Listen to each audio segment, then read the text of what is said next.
See, wherever I go, stay ready, stay alert, always prepared for whatever. I see me. There's a seat right here. You can see from all angles. I'm ready. It's time to get down to business. Game time. Hi, honey. I know you just made it to the library, but love of my life, my hero, my lion, you forgot your A game. So come home, take it, and then you can go and conquer the world, black man. Oh, and one more thing. Would it kill you to just wear some socks? I'm just saying. Love you. And can you bring home some milk? Oh, man. She's killing me. Okay, I'll go back. I'm gonna get my A game. I'm not putting them socks on. I'm good. I'm fly. I'm fresh.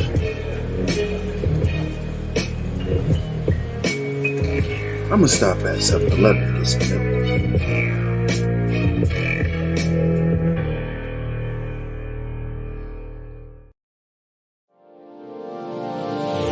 Hey all my Crimsonites, and welcome to the Crimson Cure channel, where we embrace our femininity, increase our womanly value, and celebrate our brothers. So join me on our feminine journey to learn, heal, and grow.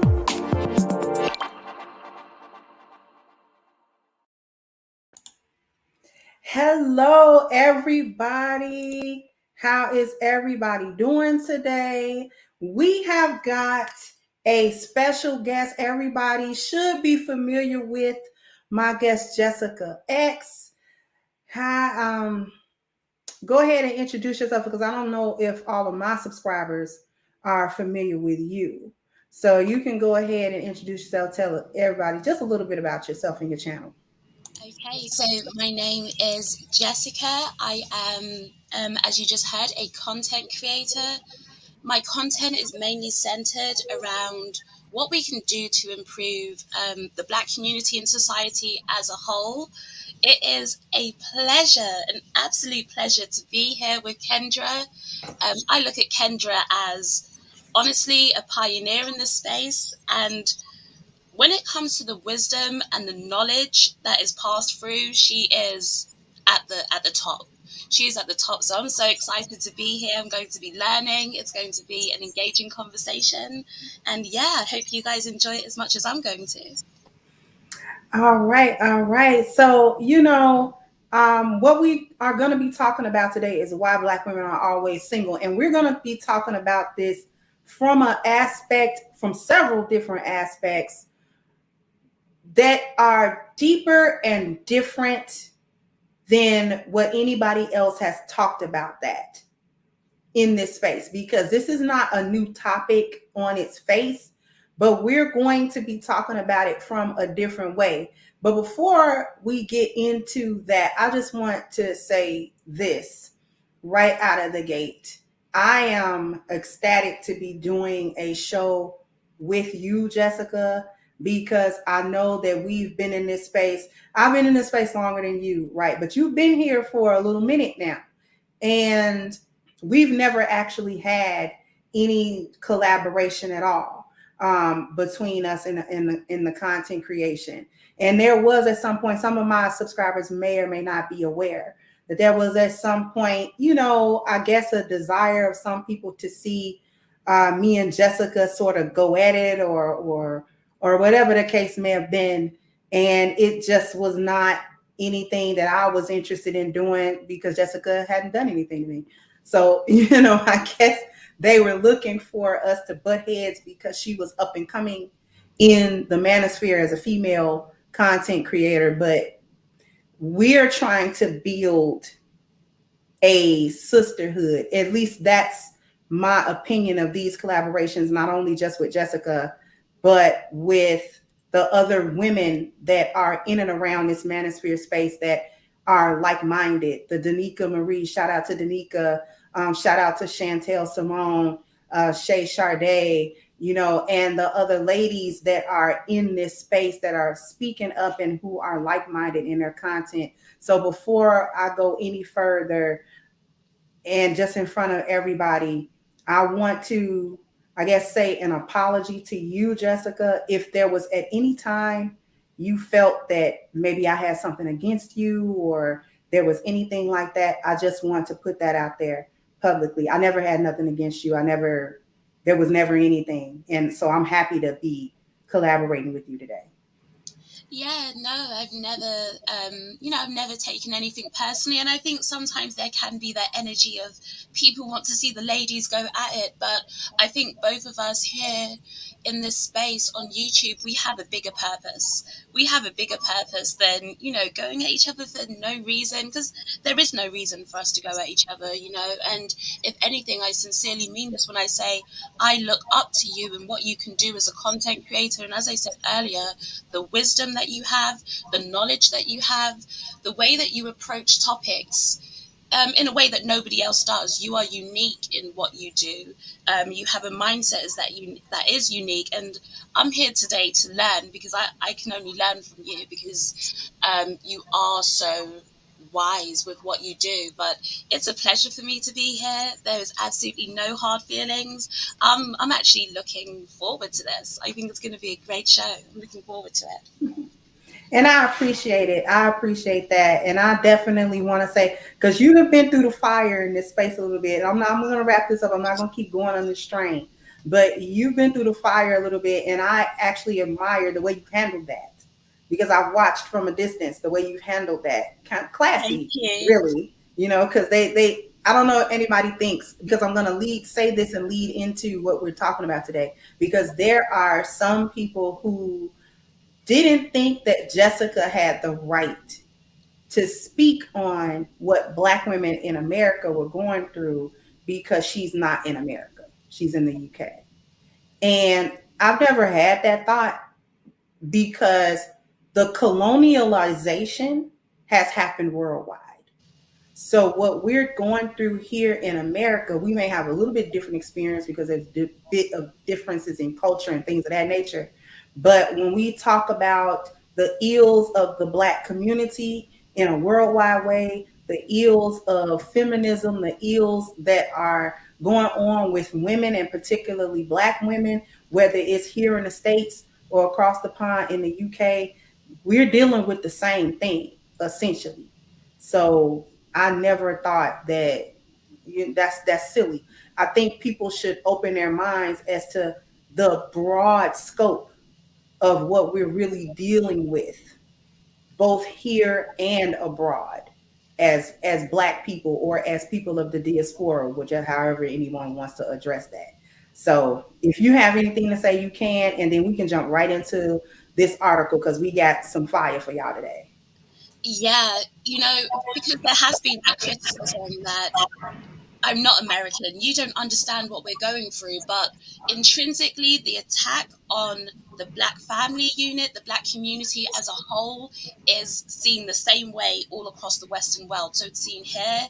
And the article that we're going to look over today, Australia, again, another Western country, we're seeing that same attack. So the plan is the same all across the board. Now, it may express itself sometimes in different ways, but that attack is the same. The outcomes are the same. A lot of the time when I'm given statistics and I'm telling people about the outcomes of these situations, they're reflected the same in America as they are here in the UK. The most single mothers, the most living in poverty, we could go on and on and on. It's a parallel. So yeah, we're going to get into that today, and you guys are in for a good show. All right. And thank you, Lou Casely.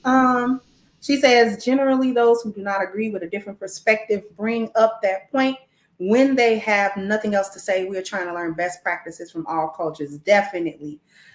So we're going to jump right on into it. I'm going to go ahead and share my screen because there is an article that came through right on time, and we're going to be just going off of that article and basically having a really organic conversation.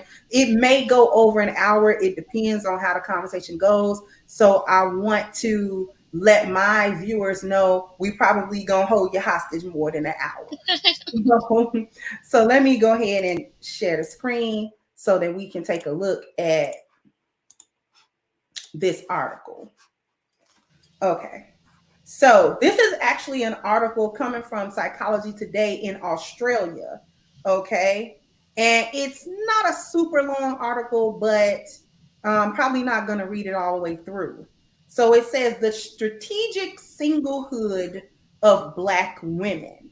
Defying stereotypes, single life for Black women is often purposeful and freeing. So, right off the bat, we understand that they're directing this specifically at Black women. I've never seen an article like this targeted at any other ethnic group of women. So you might want to keep that in mind. So we're going to read a little bit. Okay, the number and proportion of people living single has been on the rise for decades, both in the US and around the world.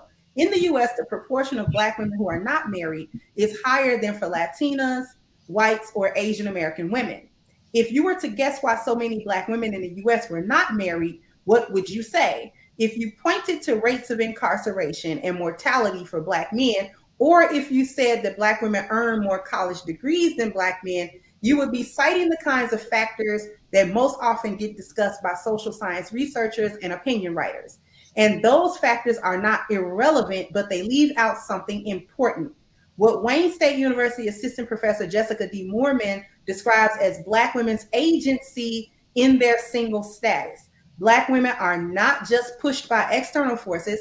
Sometimes they choose to be single. Even if they want to marry eventually, these women often lead a purposeful single life in which they pursue goals that are important to them. So I'm going to stop sharing for a second and we're going to come back to it because there were actually a few key things in just that first couple of paragraphs that I want to go ahead and talk about, because one of the things that was pointed out was the fact that there are external factors.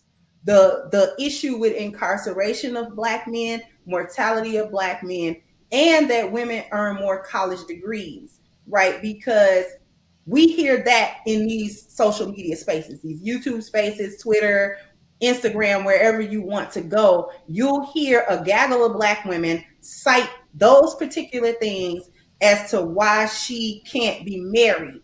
But then there's another scope to that as well that I want to talk about. The other part of that is the choosing to be single, because I know you've heard that quite a bit, Jessica, on these different platforms. Women who can't find men, who can't hold relationships together, will often say, well, I'm choosing to be single. I'm single because I want to be single. And another thing, that the last thing that I want to talk about in this last paragraph here, it says if they want to marry eventually, these women often lead a purposeful single life in which they pursue goals that are important to them. So before I go on my diatribe, what did you think of just that little bit that we read just now? The introduction to this article was not surprising to me because for so long, even in the media, what we're seeing is that Black women are almost held as the pioneers of the single life. They are the pioneers of you don't need a man. I'm strong, I'm independent. If we had to put a face on that, the Black woman is the face that they put to that archetype. So this wasn't a shock to me, but it does two things. Not only does it point out the and I think sometimes this is a purposeful indoctrination into children of you don't need a man. You focus on your career, you focus on money, you focus on so many other things, but nothing, men can wait. You don't need a man. And that is built into children. And sometimes this is purposefully done so through bitterness, but then also I feel done through ignorance. It's done through ignorance of women who are reading articles like the one that we just saw. They're reading articles, the scholastic articles where we see the incarceration rate and all of this propaganda that goes around, and they say, okay, I don't want my daughters to be in that. So for two different reasons we see that pushed. So the article isn't a surprise to me, but it's definitely interesting, and it definitely reiterates a lot of the psychology that goes into the decisions that are made by, modern Black women and the generations before us.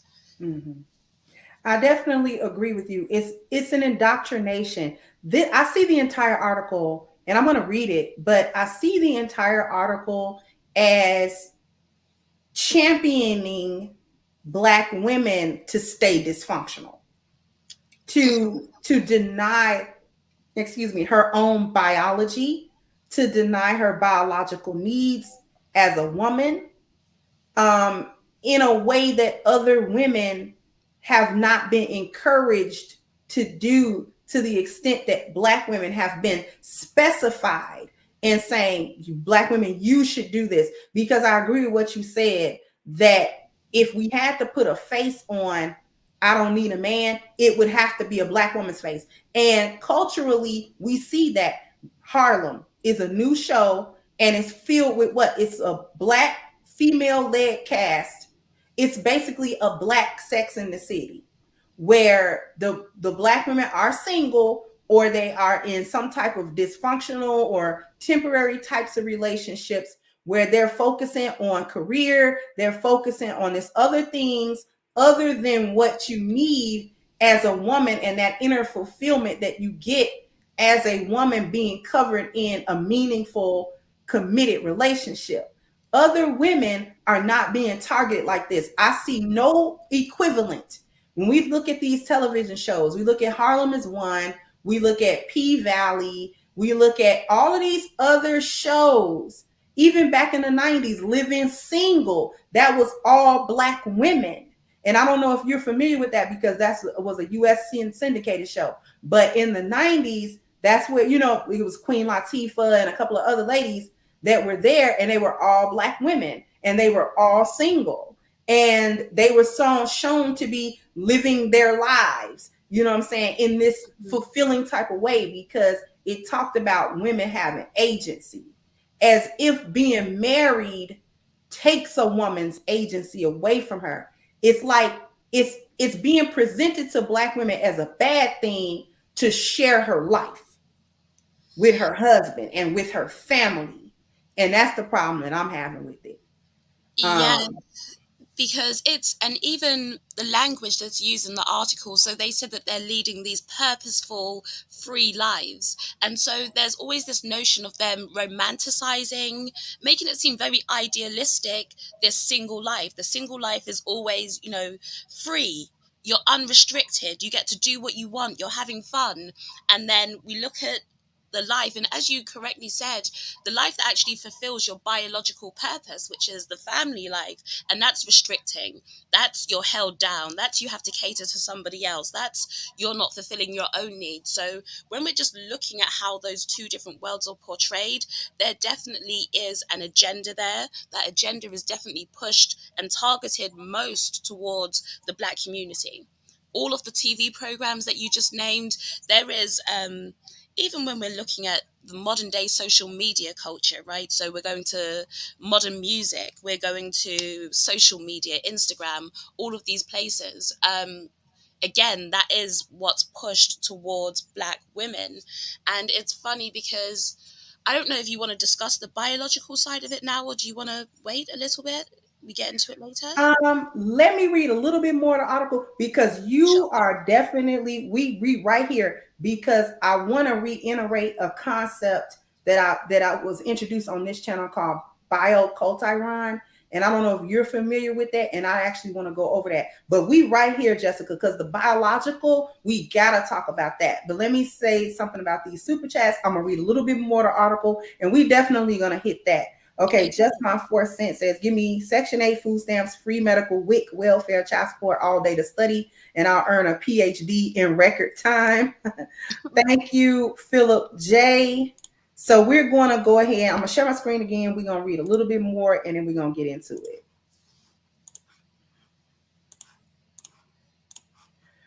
Okay.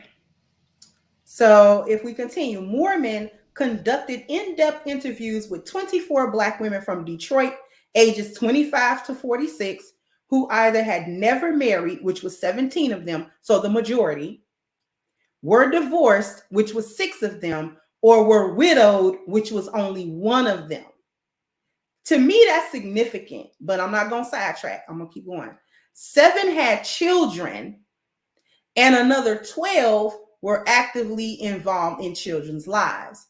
All were cisgender. Okay, just sidebar. I hate that cisgender stuff. Okay, because I don't need a prefix. Y'all need prefixes. Whoever y'all is, y'all need prefixes. I was born what I am. Anyway, that just irked me. I'm with you on it. I'm with you there. Yeah, like don't put no prefix on me. You the one switching it up.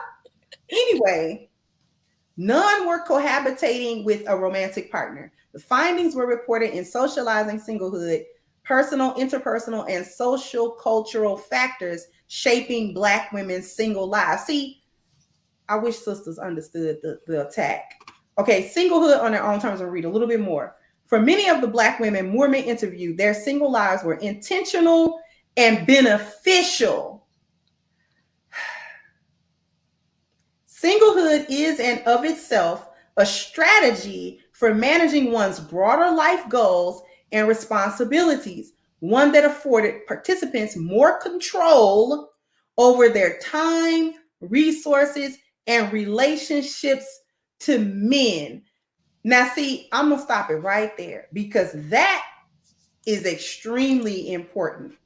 So I'm going to let you go wherever you want to go with that, Jessica. Just quickly, one thing that stood out to me is the phrase socializing singlehood, personal, interpersonal, and socio-cultural factors shaping Black women's single lives. Just pay attention to that first part, socializing singlehood. This is something that they have to socialize into you because they are trying to get you to go against your biological instinct. This isn't something that is natural. This isn't something that is normal. This is not a process that is going to come easy. And that's why we're seeing so many Black women struggle. This is something that they are socializing you to be.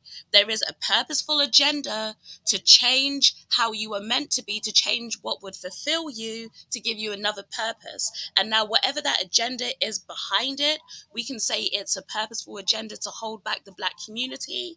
I don't want to get too much into it, but we know in the past there have been agendas to hold back the Black community. We can talk about the Margaret Stanger and the abortion clinics. I don't want to go too much into it, but those agendas are there.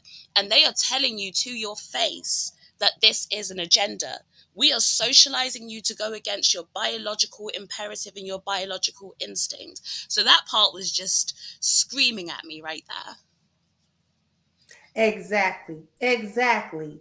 And here's the thing, and we can go into wherever we want to go into because we go into it on this channel. I don't play. Here's the thing that I want to point out, and I'm not sure if I know some of the people in my chat may need a refresher. I'm not sure if you've ever heard me. Have you ever heard me talk about Biocultiron on this channel at all? No. Okay. All right. So this gives me an opportunity to break it down. And of course, I got charts. Y'all know I got charts. Okay. So this is the chart for Biocultiron. Now, for those of you who are unfamiliar, I'm going to take a quick moment to break down exactly what I'm talking about.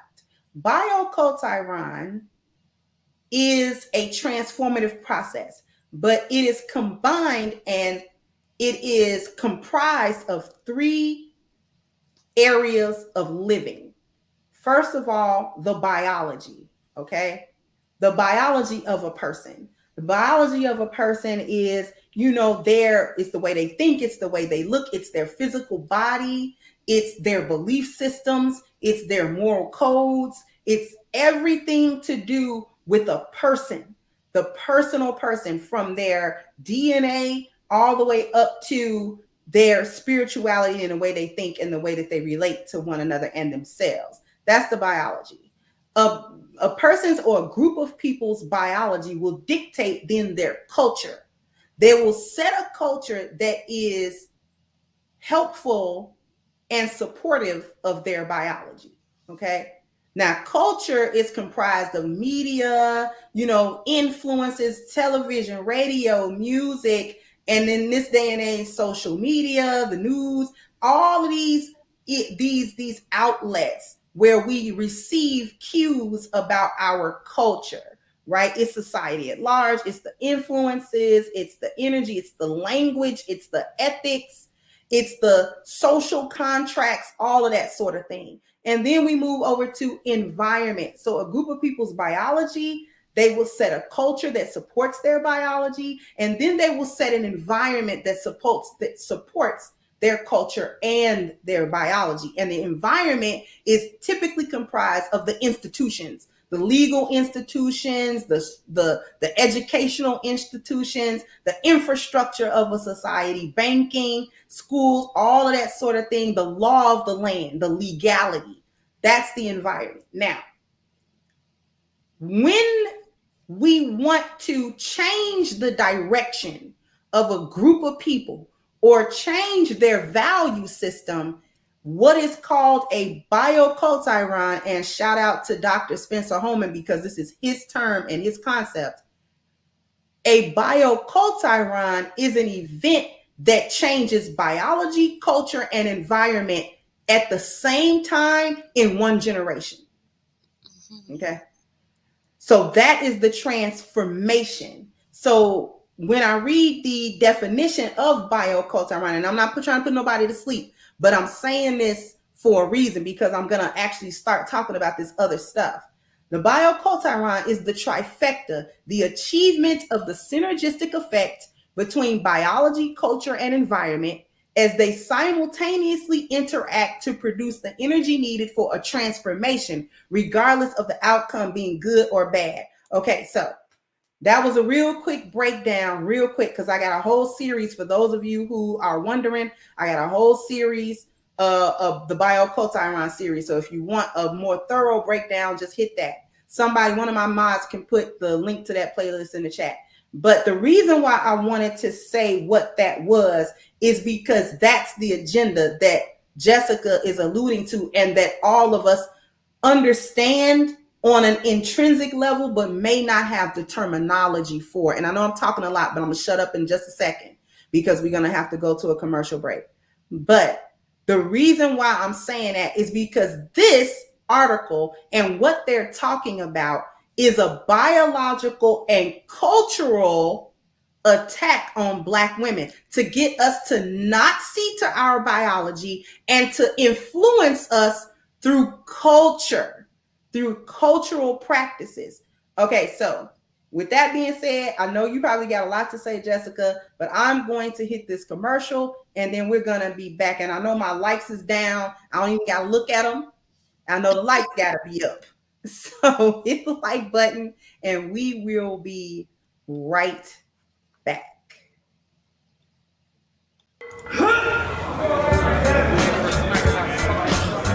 When I'm training for professional competitions, men and women always ask me for advice. To women, I say push yourself harder than you ever have before and go beyond your comfort zone. Focus on your goals. Men, if I am willing to push myself to become Mr. Olympia in 2022, then I only have one thing to say to you. Bring your A game. Here we go again.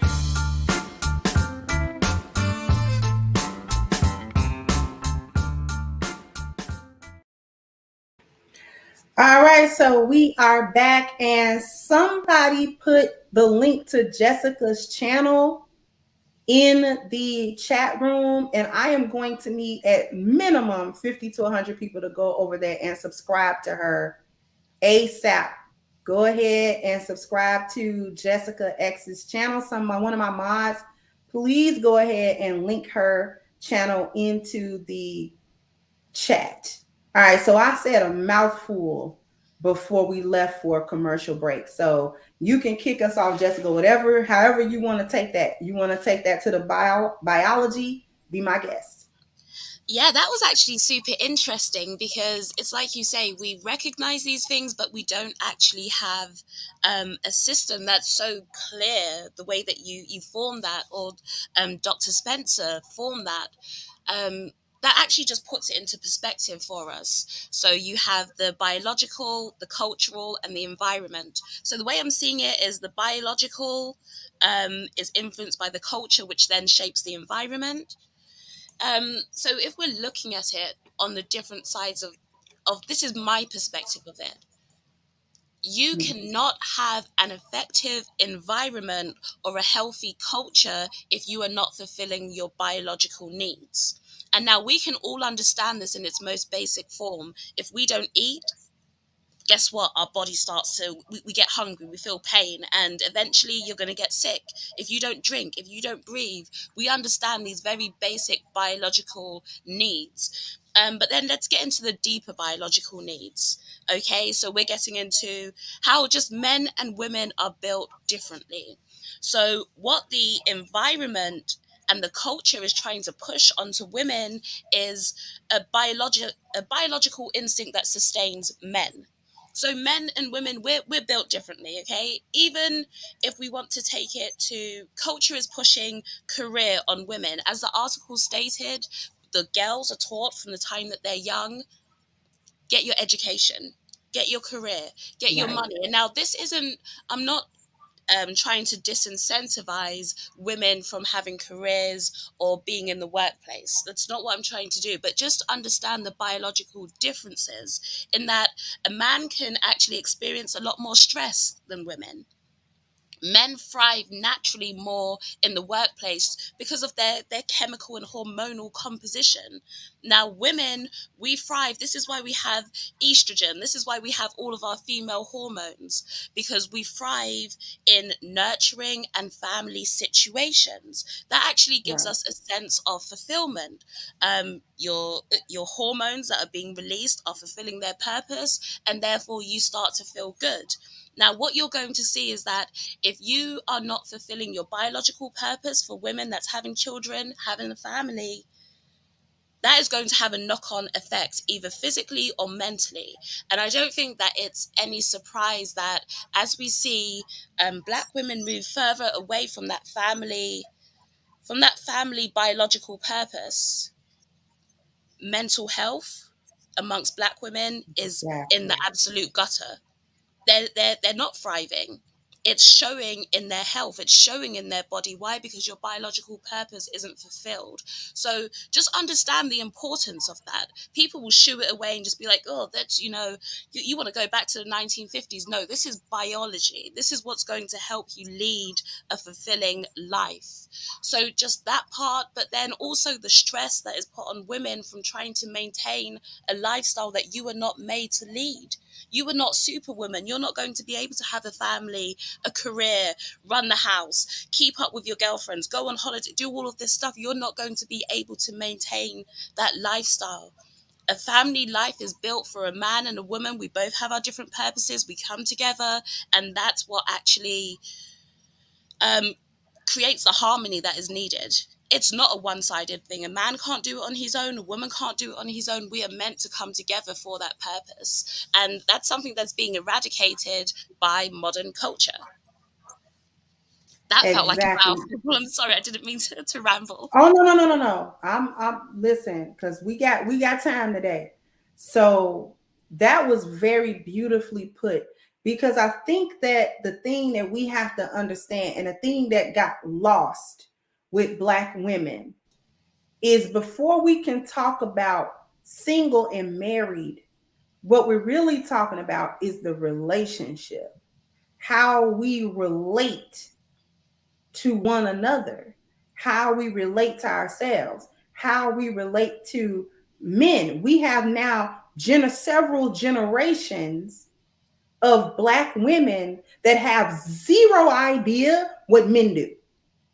No idea how to relate to them, don't know how to talk to them, don't know how to be around them, don't know how to interact with them. They don't know how to relate to them. Therefore, they can't have healthy relationships with men because they don't relate to the men, because society has now shifted to a point where women are trying to be the men. And it was really important what you said, Jessica, about um not being able to have it all. The superwoman thing. I can do the career and I can do the mother thing. And then I can do, listen, you can't juggle all of that. Something's going to fall. Something's going to suffer. There's some aspect of your life that you're not going to be able to uphold or do anything.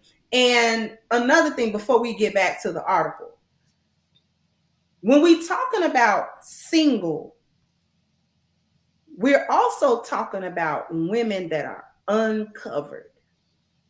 Uncovered women, women that just don't have the support system, they don't have the provision, and it's not just money. They don't have the problem solving, they don't have the protection, and they don't have the procreation that is unique to men being given to women. That is unique. And what they trying to tell us in this article, and what they've been trying to tell our foremothers through feminism and, you know, sexual liberation and all, and put doing away with the traditional woman as if she were not valuable. What they really telling us is that, listen, you don't need to be covered. Black women are the only women in the world that can go against her biology and still thrive when they know for a fact that we will die if we don't have everything that other women and women all across the world from time immemorial have always had. And there's another point, one last point, I'm going to be quiet after this, is they're letting us know that, listen, you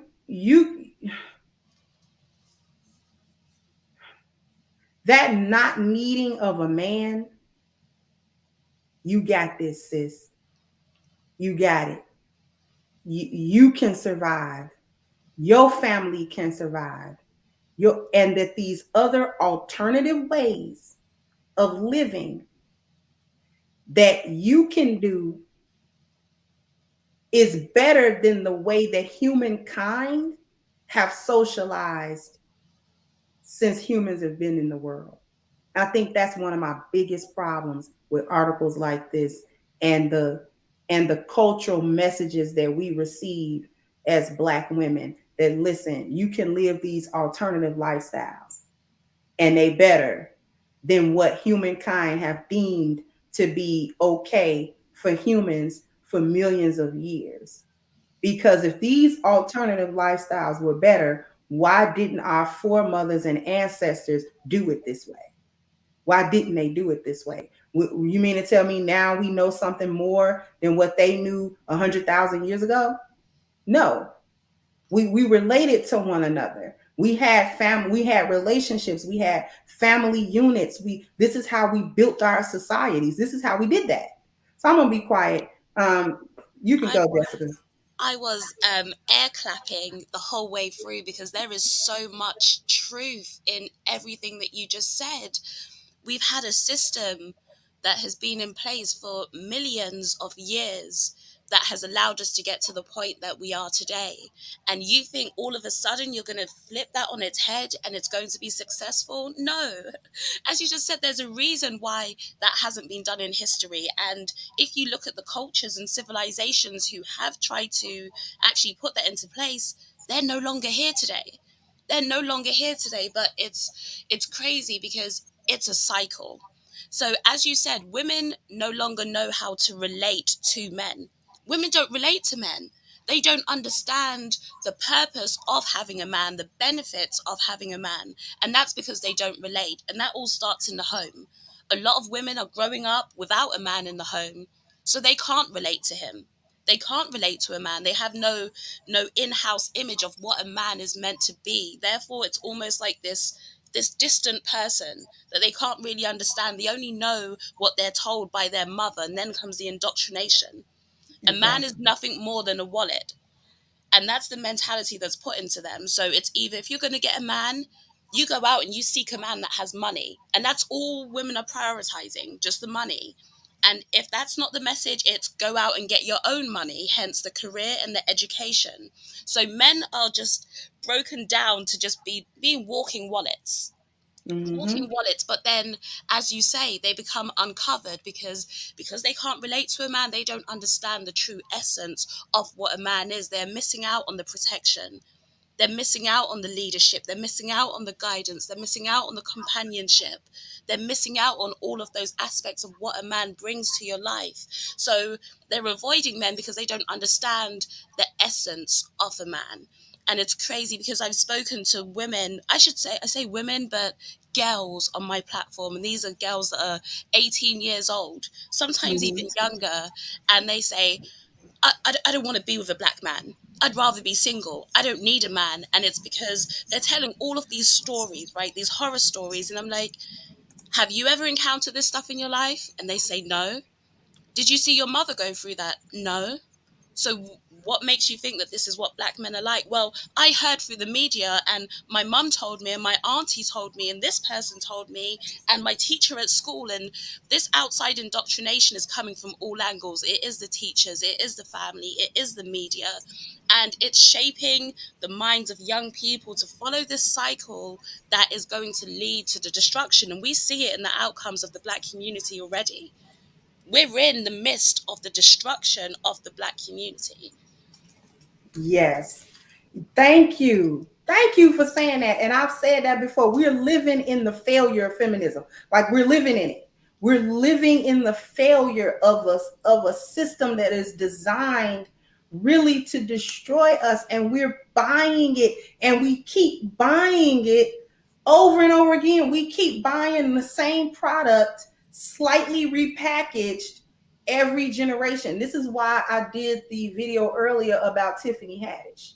This is why I've been talking about this stuff this week. How we, I did a live stream yesterday where I showed a 1-minute clip of an old 1970s, we used to call them blaxploitation films here in the US. Mm-hmm. And they were black led casts, and it usually depicted the pimp 304 dynamic and all of these different dynamics. And it would demonstrate that as if it were telling what life was like in the inner cities and urban cities all across the United States for black people. But really, it was an indoctrination. And in that 1-minute clip, we had colorism, we had all men cheat, we had the submissive woman brings everything and invests into the relationship and then gets done any type of way. We had the dark-skinned woman fighting and getting violent with the man. We had almost every trope you could think of in 60 seconds in just that clip. And then we had, and that was the 70s. So our boomer mothers were watching that when they were young. And then when we were young as Gen Xers, we watched The Color Purple, which reiterated through culture these different tropes and myths. So when it's just like you said, Jessica, when you ask the young ladies, are these their lived experiences? Did you actually go through any of this stuff or see a real life example of what you're talking about? The usual answer is no.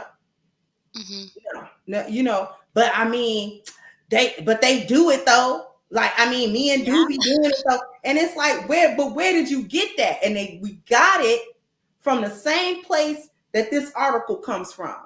It's just a different media form. It's just an article that's designed to make it seem more clinical, to make it seem more professional, that the experts are talking to you about how it's beneficial to Black women to be out of their biological stance, to be out of their feminine energy, to be living in a world basically by themselves, uncovered. And when you are uncovered, you become vulnerable, is what young Black women don't understand. We become vulnerable. You're easily picked off. You're easily just thumped off. This is why sheep and other herd animals that fall prey to predatory animals are in a herd, to protect one another. That's the protection. That is the relationship. So that when a wildebeest falls back, or a gazelle falls behind the herd, what happens to that animal? They become prey. Because why? You're not under the protection of what? The herd. You're not there. So any lion or leopard or cheetah can come get you, because you're what? You're vulnerable. You're open. You are uncovered and unprotected. You're single. So let me go back, if I can, to the article, because it's a lot in that article. So let me just go back and continue. Okay. Mormon called that strategic singlehood, or the intentional practice of enacting or maintaining one's single status for the purposes of growth, safety, or exploration. Some of the women did express frustration with their single lives. They wanted more opportunities for companionship or for sexual expression. They worried about staying single if they wanted to marry.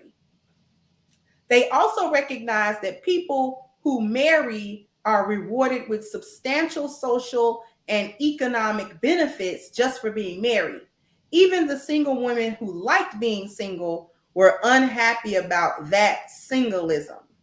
So we can stop right here. Jessica, take it away. What do you think about that? Again, so the exploring it pieces in two things. So here is where we start to see the clash between the biological and the culture. So you get into women expressing, listen, I'm lonely, I'm pursuing money, I'm pursuing my career, but I'm still lonely. I have, and that's where we get into that biological imperative not being fulfilled.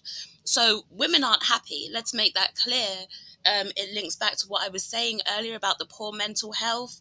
I think it's, I don't want to quote it wrong, but I know it's over half of Black women are on some sort of psych meds, whether that be for depression, whatever, anxiety, but it's there. So we see that come through. Women just aren't happy, but then also that sexual liberation, right? The exploration and sexual expression, which the two go hand in hand, which is basically go out there and be reckless. And with that recklessness, we see the consequences, which is why we see the single motherhood rate, which is why that links to poverty.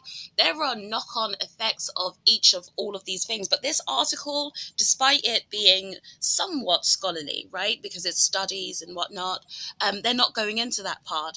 And this is part of the problem that I have with the scholarly approach, is that yes, they can examine the externals to a certain extent, but they're not getting the internals. They're not actually getting in the environment, and they're not seeing the knock-on effect. So this is where you get into Black women, the herpes rate, the highest rate out of any group of women, single motherhood, not using contraception, not staying with one person, not understanding the value of your body. Your body has no value. It's open to give away to anybody and everybody. And then you're going to complain about the consequences of doing so.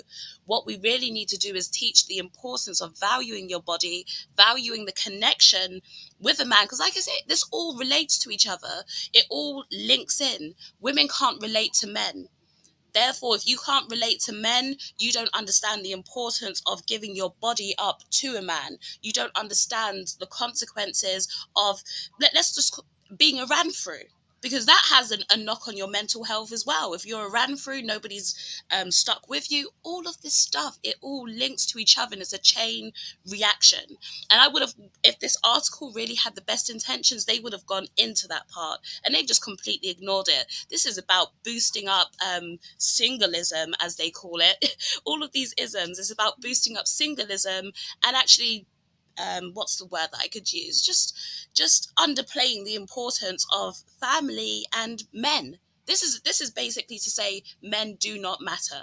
Ladies, you got it. You don't need a man. Exactly. Exactly. And you hit so many nails on the head. We need to be Bob the Builder over here, because we just hit nails on the head.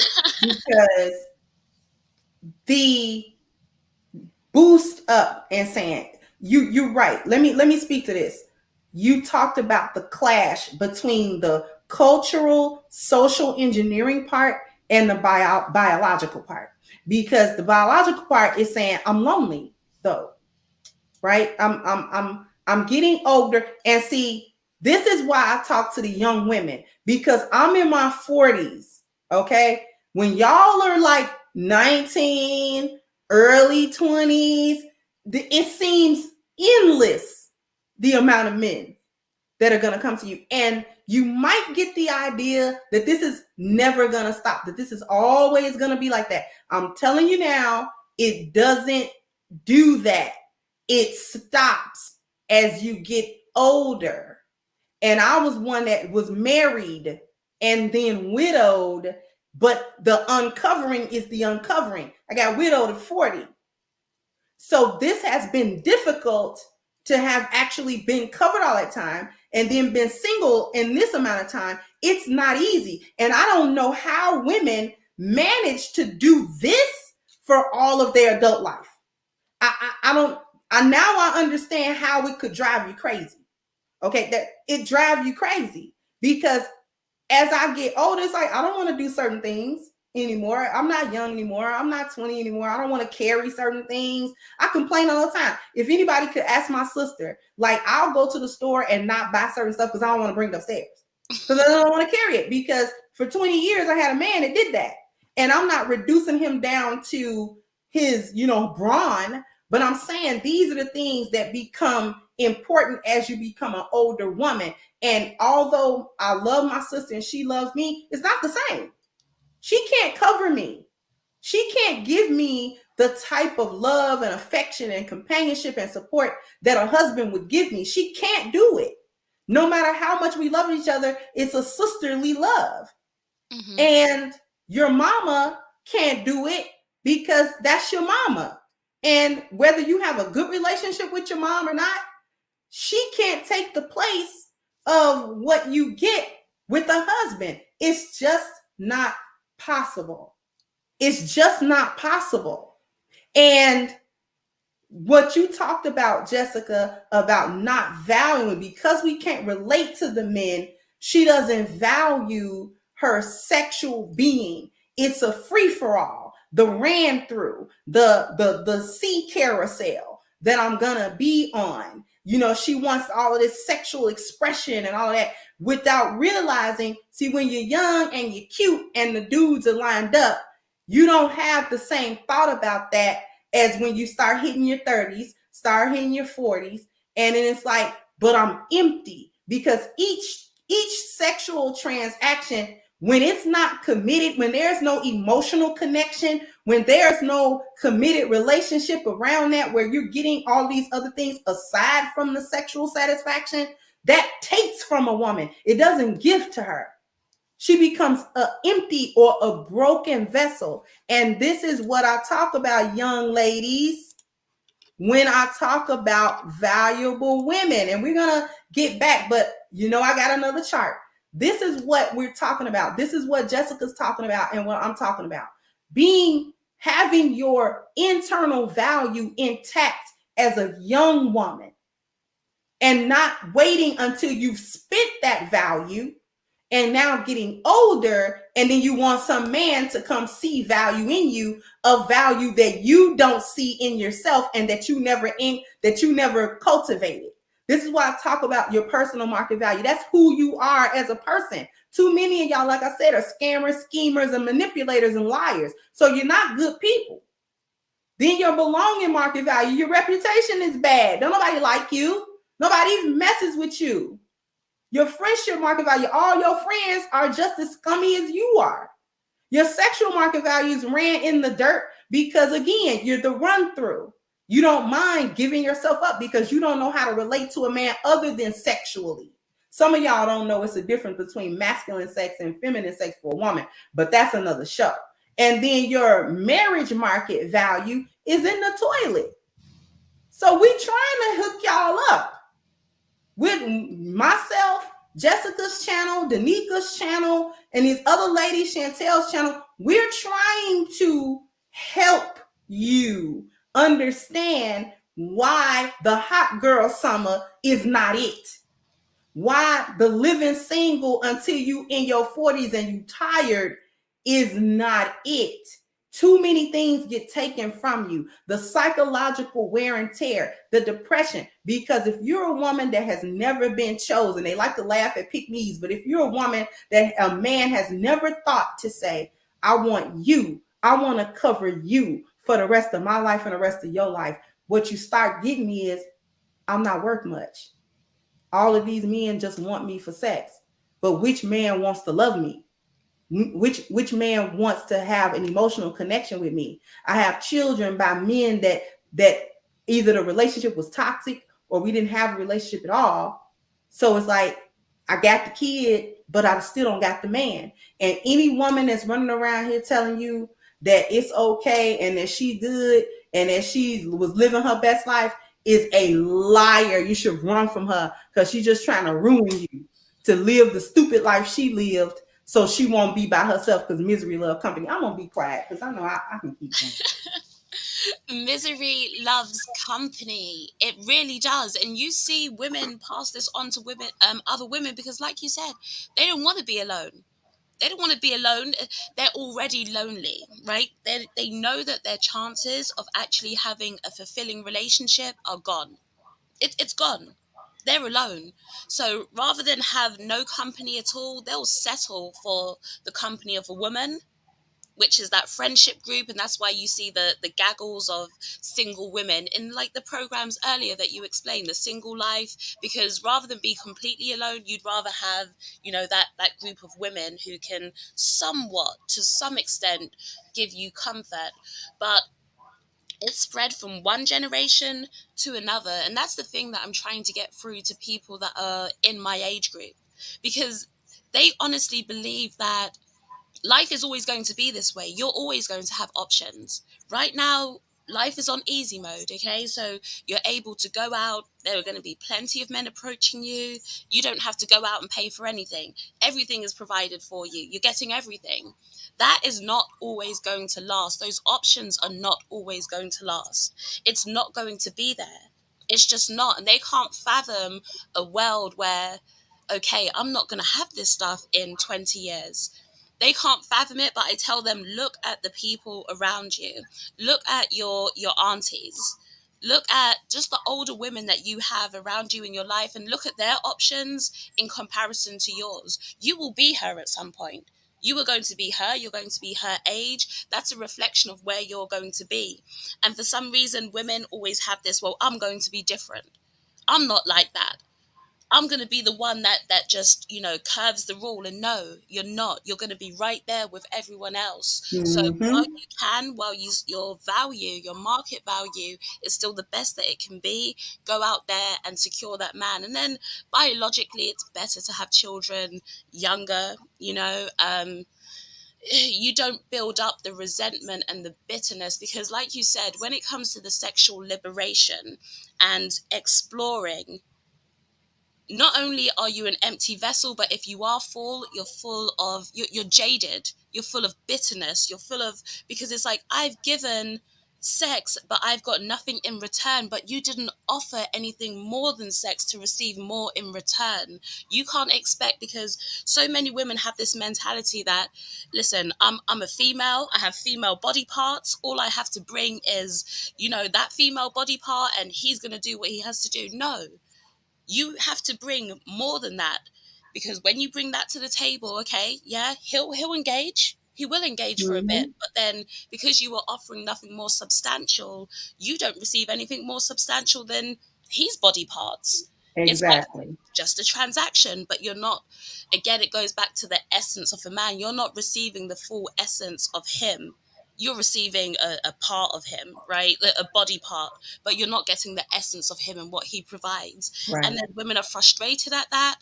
They don't realize the problems that they're making. And that's, I feel like the main thing is missing is the internals.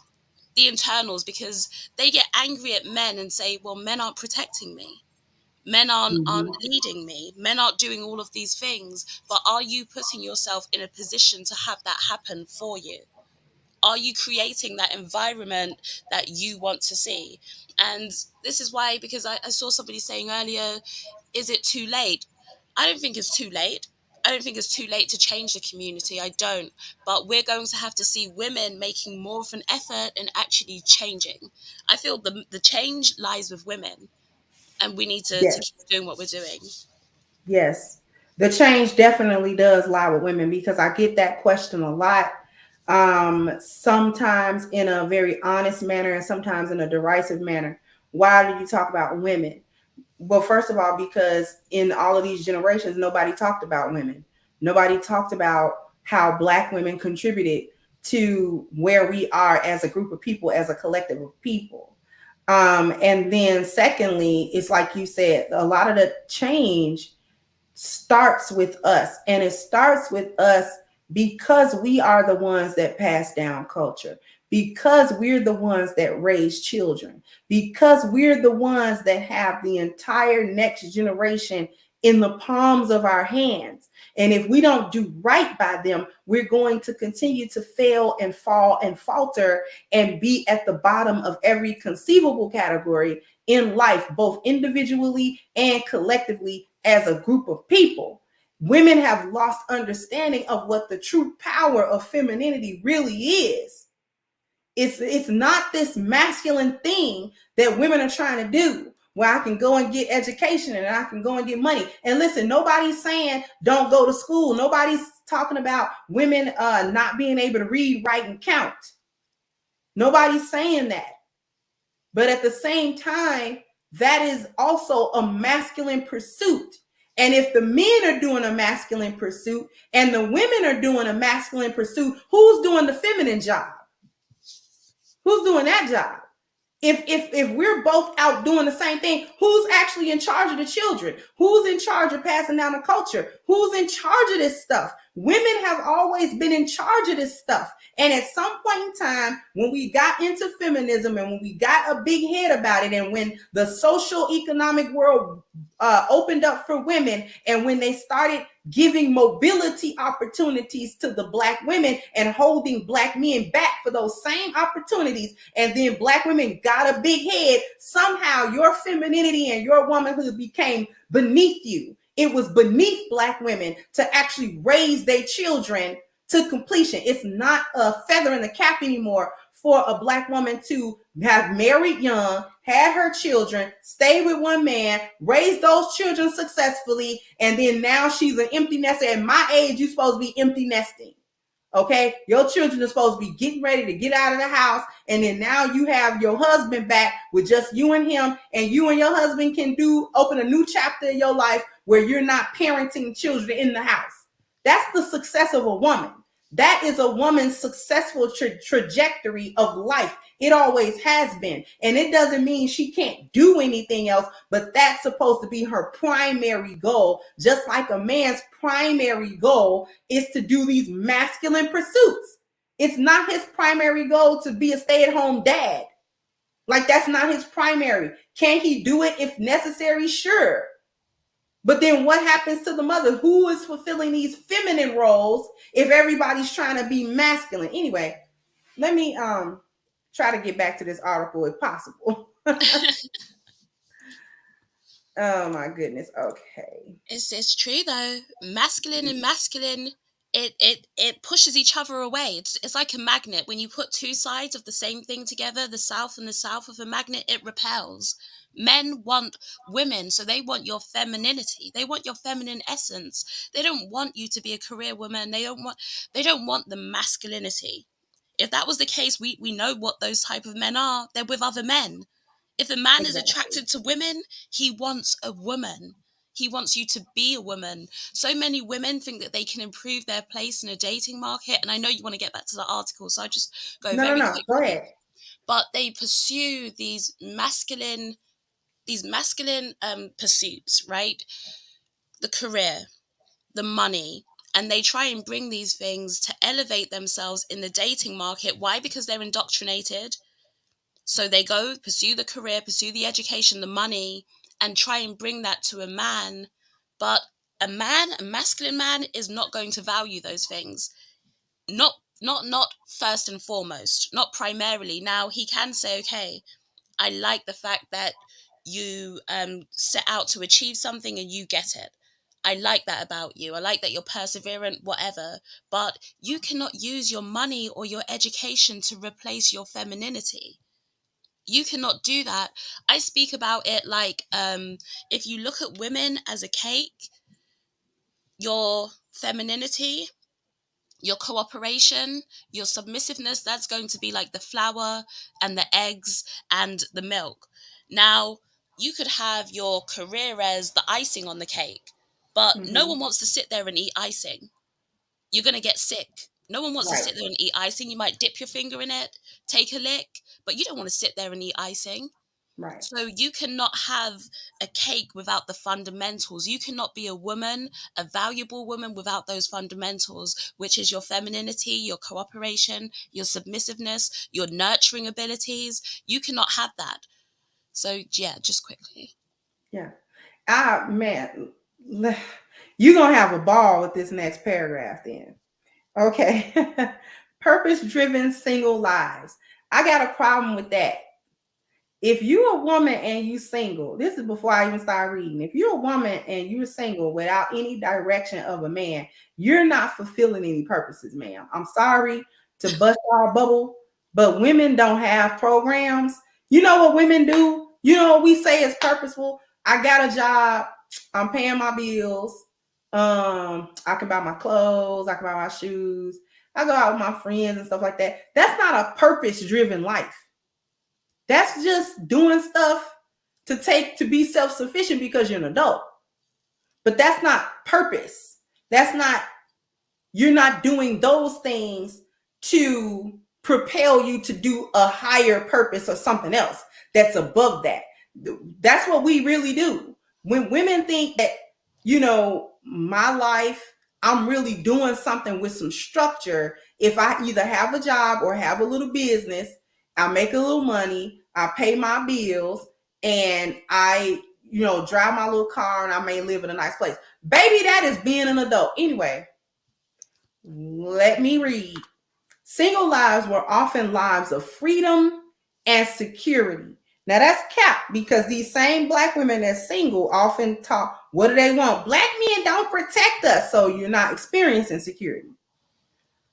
Anyway. The opposite of security. Yeah. Exactly. Vulnerability. Exactly. The women appreciated the opportunities singlehood offered them. First it was singleism, now it's singlehood. Offered them to pursue adventures and explorations, as if you can't do that married. To enjoy a life at their own pace and for their own reasons. To not have any structure over them. I'm just translating this for y'all. They're encouraging Black women to be free, footloose and fancy free, without any order in their lives, because that's what purpose comes from. Purpose comes from order.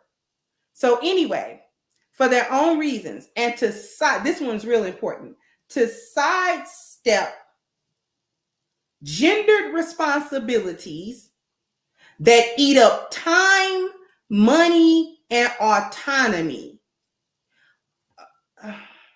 Okay, I'm just going to read this paragraph and then I'm going to cook that because that needs to be cooked. By living single, the women felt that they were also more likely to be safe from violence and instability and spared, quote, problems with money, lying, problematic management of the home, and emotional inconsistency. They were not saying that all romantic partners pose those risks, but that by living single, they were more likely to be safe from those risks. Okay, I gotta cook that, Jessica, for a second. I really do. I got to cook. Okay, because the first part that I gotta cook is the enjoy life at their own pace and sidestep gendered responsibilities that eat up time, money, and autonomy. Now, they said that like women don't want men to spend money. If you're getting married, and this is why I always poo-poo away women when they talk about, oh, I make 6 figures. Don't nobody care how much money you make. And the reason why don't nobody care how much money you make is because you're not going to do the same thing with it that a man, that your husband is going to do.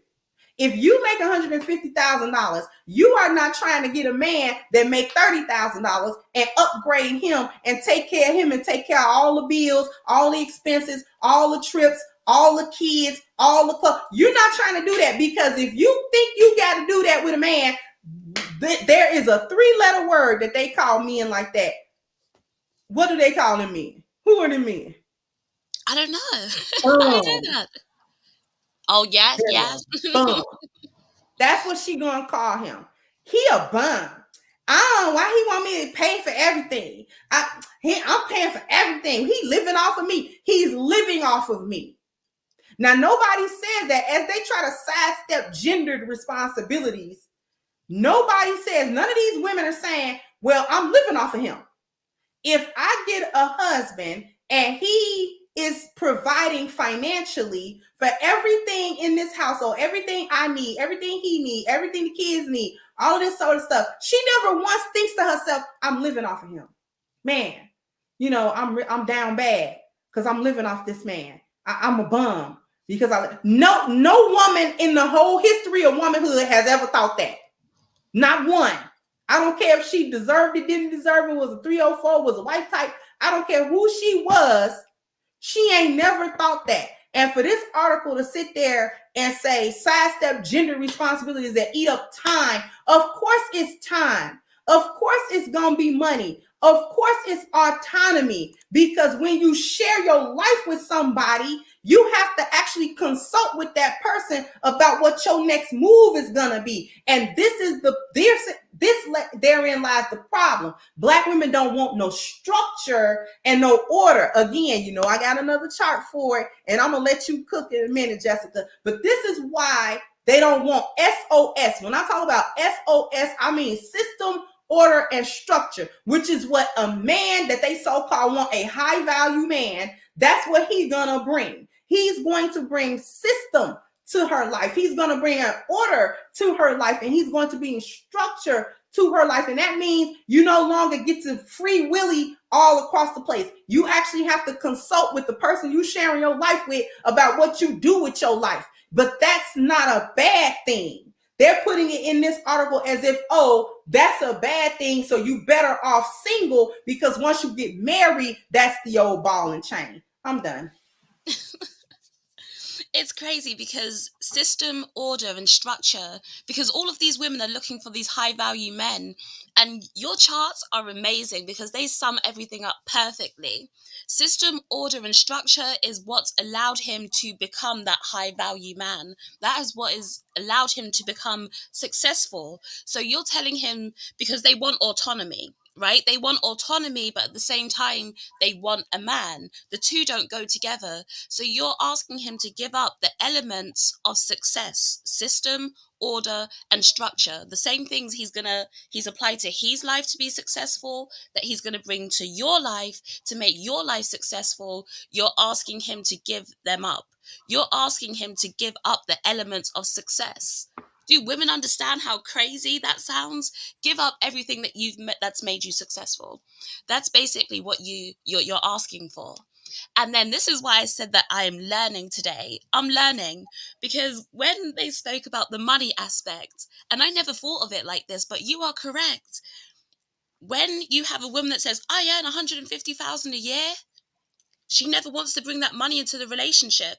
She uses it to try and bolster her market value, but she doesn't want to spend that, because then he becomes a bum. He's a dusty. He becomes all of these words. So what does your money really mean? Your money means nothing because you're not looking to contribute that into the relationship. You're not looking to use that to build a generational wealth. You're looking to capitalize off of his wealth. And then it was all of the things that they said, women are having to give up. I believe men have to give that up more so than women. In fact, it's the other way round. It's men who are giving up time. It's men who are giving up money. It's men who are giving up their autonomy, because when they have a family, guess what? He he doesn't have the same freedoms as he used to. He understands that he has responsibilities, he has a family, and men go out of their way to make sure that family is taken care of. He can't go out and buy this new car, this new fancy car that he wants to drive. Why? Because he knows that he has a family. But women will still go, even though they have a family, they'll still go and buy those heels. They'll still go and buy that new bag. They'll still go and buy the weave. We all know the trope of the mum who is dressed head to toe, looking fly, right? Everything perfect. And you look at her child and it's like, what's going on here? So women aren't sacrificing their money towards family. It's men who are doing that. All of those things that they spoke about, it is men who are giving that stuff up. It's not women. Exactly. So you can see what's... I'm sorry. No, I'm sorry. I was about to talk over you. Go ahead. I'm sorry. No, it's okay. It's okay. I'll address it afterwards. But yeah, I mean, these women, y'all are not trying to time, money, and autonomy. And you're definitely right, Jessica, when you talk about that's asking a man to give up everything that makes him successful. That's gonna, when he enters into your life, he's gonna improve your life and make it successful. This is what women have lost. They think making me successful is just a man giving to me what he has in terms of just his money, taking me shopping, showering me with all of these gifts and monetary things. But the real upgrade that a man actually gives to a woman is the application of the system that he has as successful to give it to her, to actually teach her how to get it. Yeah, he gonna share what he has with her, but the most important thing that he gonna share with her is how to receive it. See, these women they don't want to be taught how to fish. They just want to be given the fish. Just give me the fish. I'm not interested in how to, attach the lure and how to set and how to cast. I'm not interested in any of the things that it would take for me to actually fish. The discipline, the patience that it actually takes for me to understand how fishing rods work, how bait works, how lure works, what kind of fish I can catch, where I can catch them, what's a good time of day. To have all of that knowledge, I'm not interested in that knowledge. I'm only interested in you give me the fish. That's all I want. You give me the fish. And if you're not willing to give me the fish, then I don't want to deal with you. Even if you're telling me, listen, I'll give you fish, but I'm also going to teach you how to fish. So if something goes wrong with me, you'll know. You won't be dependent on me to put every morsel in your mouth. You'll know how to actually go and do that because I'm going to put in place a system, order, and structure in your life that you can live by all the time, whether I'm here personally with you or not. And that's the boat that Black women are missing, that articles like this, movies and shows that promote Black women in this sort of light, this is what they're hoping you miss. While other women are learning the self-discipline that it takes to actually build families, build communities, and we wonder why we don't have generational wealth. We wonder why we don't have that. We don't have generational, not only do we not have generational wealth, we don't have generational anything except generational toxicity, generational failure, and generational poverty. We pass down generational curses. That's what we have. And this is why me, myself, and Jessica are talking about why it lies with women, why the changes lie with women, because we're the ones that's perpetuating the generational curse. We are in the minds and the hearts of children. And when we don't know what to give them, or when we give them the wrong things that are going to destroy them, it takes them so much longer to actually try to correct what we should have given them correctly in the first place. And this is why each generation of Black people got to start over. We got to reinvent the wheel every generation, and other groups of people don't have to do that. Because I got another chart. I got a picture today. Because wealth is number 10. We don't have generational wealth, but we don't got generational spirituality either. What was generational spirituality? We laugh at that now. We laugh about spirituality. If someone is spiritual, if someone has a religion or whatever that they cling to, or that they believe in, or that they set their life upon, we actually laugh at that. But our ancestors, when things was going wrong in their life, that's the first thing they did was go back to the drawing board of their spirituality and say, wait a minute, we have to somehow, that we got to address that and then work our way down the line. We have generational health issues. What did Jessica talk about before? Talked about the mental health issues. We passing that down, the depression, the anxiety, all of these different things, these coping mechanisms, codependency, all of these different things that we're doing because we're not living these healthy, fulfilled lives. We're trying to have our life built on these alternatives that don't fulfill us and that don't help us. It doesn't serve anybody. It's self-serving, only for the moment and only halfway. Because once you get done with dealing with that fine doughboy, he looked good and you wanted to get smashed by him. Once he get up, what is it then? You feel empty and stupid. That's how you feel. We have generational broken families is what we have. How we have all of these single mother-led households with these children growing up in dysfunction where no man is around, whether he wanted to be around or not. You either pick the dude that don't have the wherewithal to be around, or you did pick a man that wants to be a father and then you're working against them. And so these families are broken, and our children grow up seeing these broken examples where they don't understand how functional families work. Because even still on my channel, when I talk about dysfunction, so many of us grew up like that. We didn't even know it was dysfunctional. We had no idea that we were going to pass on generational curses and dysfunction because we didn't know we were wrong. We have generationally bad appearance value. Only group of women that I've ever seen do it in mass twerk everywhere is Black women. I'm sorry. That's just what we do. And it's horrible. Generational bad dwelling. We don't pay attention to our households, the energy in them. We don't decorate them with that. We live in any kind of way. We live slovenly. We live dirtily.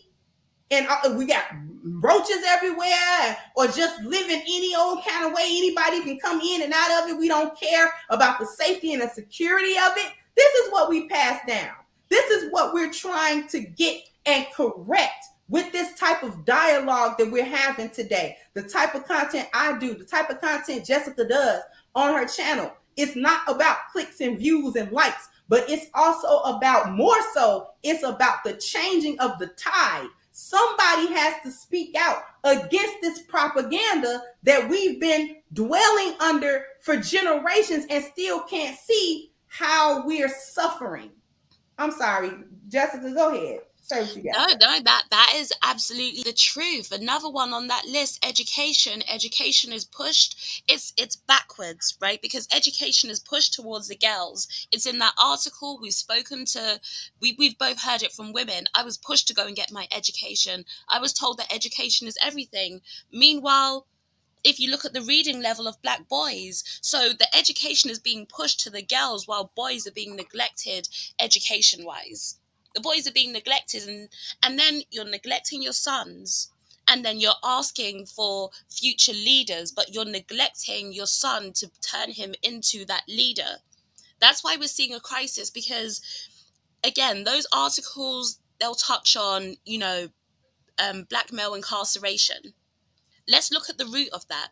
Go into those prisons and see how many of those men were brought up in single mother homes. They weren't raised with fathers. They were taught how to be men from women. So the women are failing the men and then saying that the men are failing them. No, you are failing the men. This starts with the women. A lot of these cycles, they start with the women and they start with the poor choices. It all comes back down to the women. If we're getting into that article, it says, the women appreciated the opportunities singlehood afforded them to pursue adventures and explorations. Listen, in life, we want pleasures. We do, right? So we want adventures.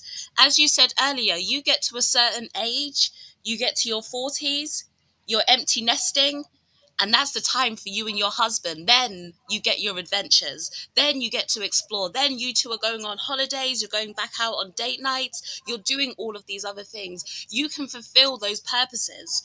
You can fulfill it, because what they try and paint out is that if you're in a family structure, if you're under a man, you're robbed of all of these things. No, you're going to Exactly. get them, and you're going to enjoy it 10 times more. They speak about, if you're single, you get to enjoy your wealth. Married women have more wealth than single women. They never speak about that. They never speak about that. Married women have more wealth. They're more stable, in fact. The research all points towards this. Marriage is stability. Marriage is wealth. Families are wealth. If you want to build generational wealth, that starts with the family unit, and that starts with you as a woman playing your role and playing your position. When it comes to, you gave the example of the fish, and it's perfect, because women are like, I want it now, now, now. I want to eat. Just give me the fish. I don't care how you got the fish. It goes back to structure, order, and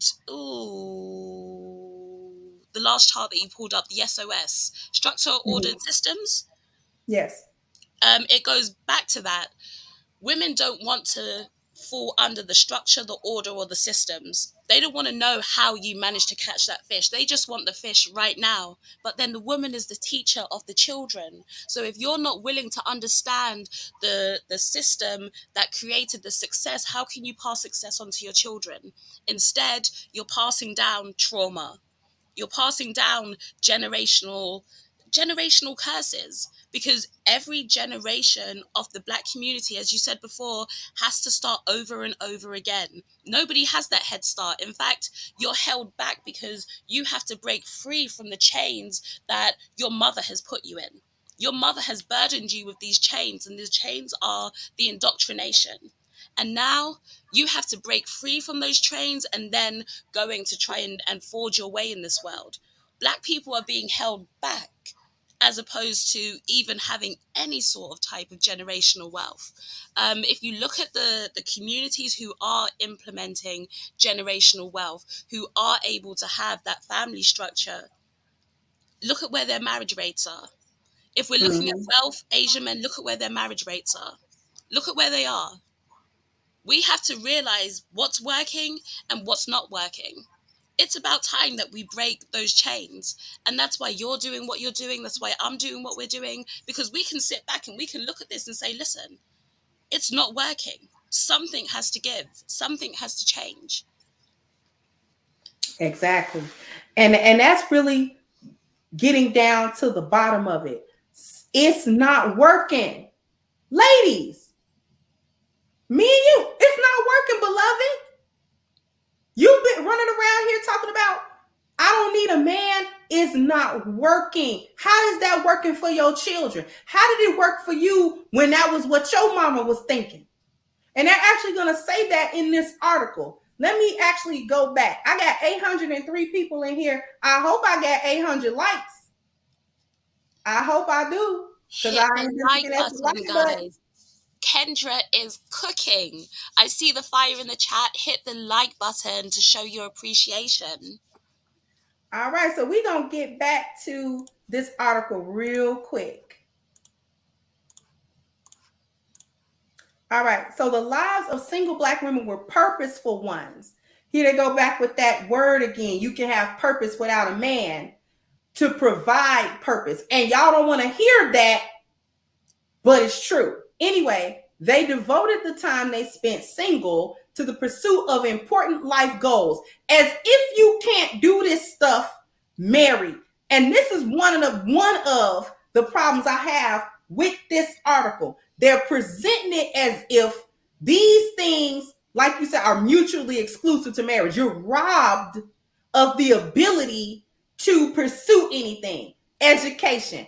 And no man that I have ever known that was worth the salt that going bread want a stupid woman.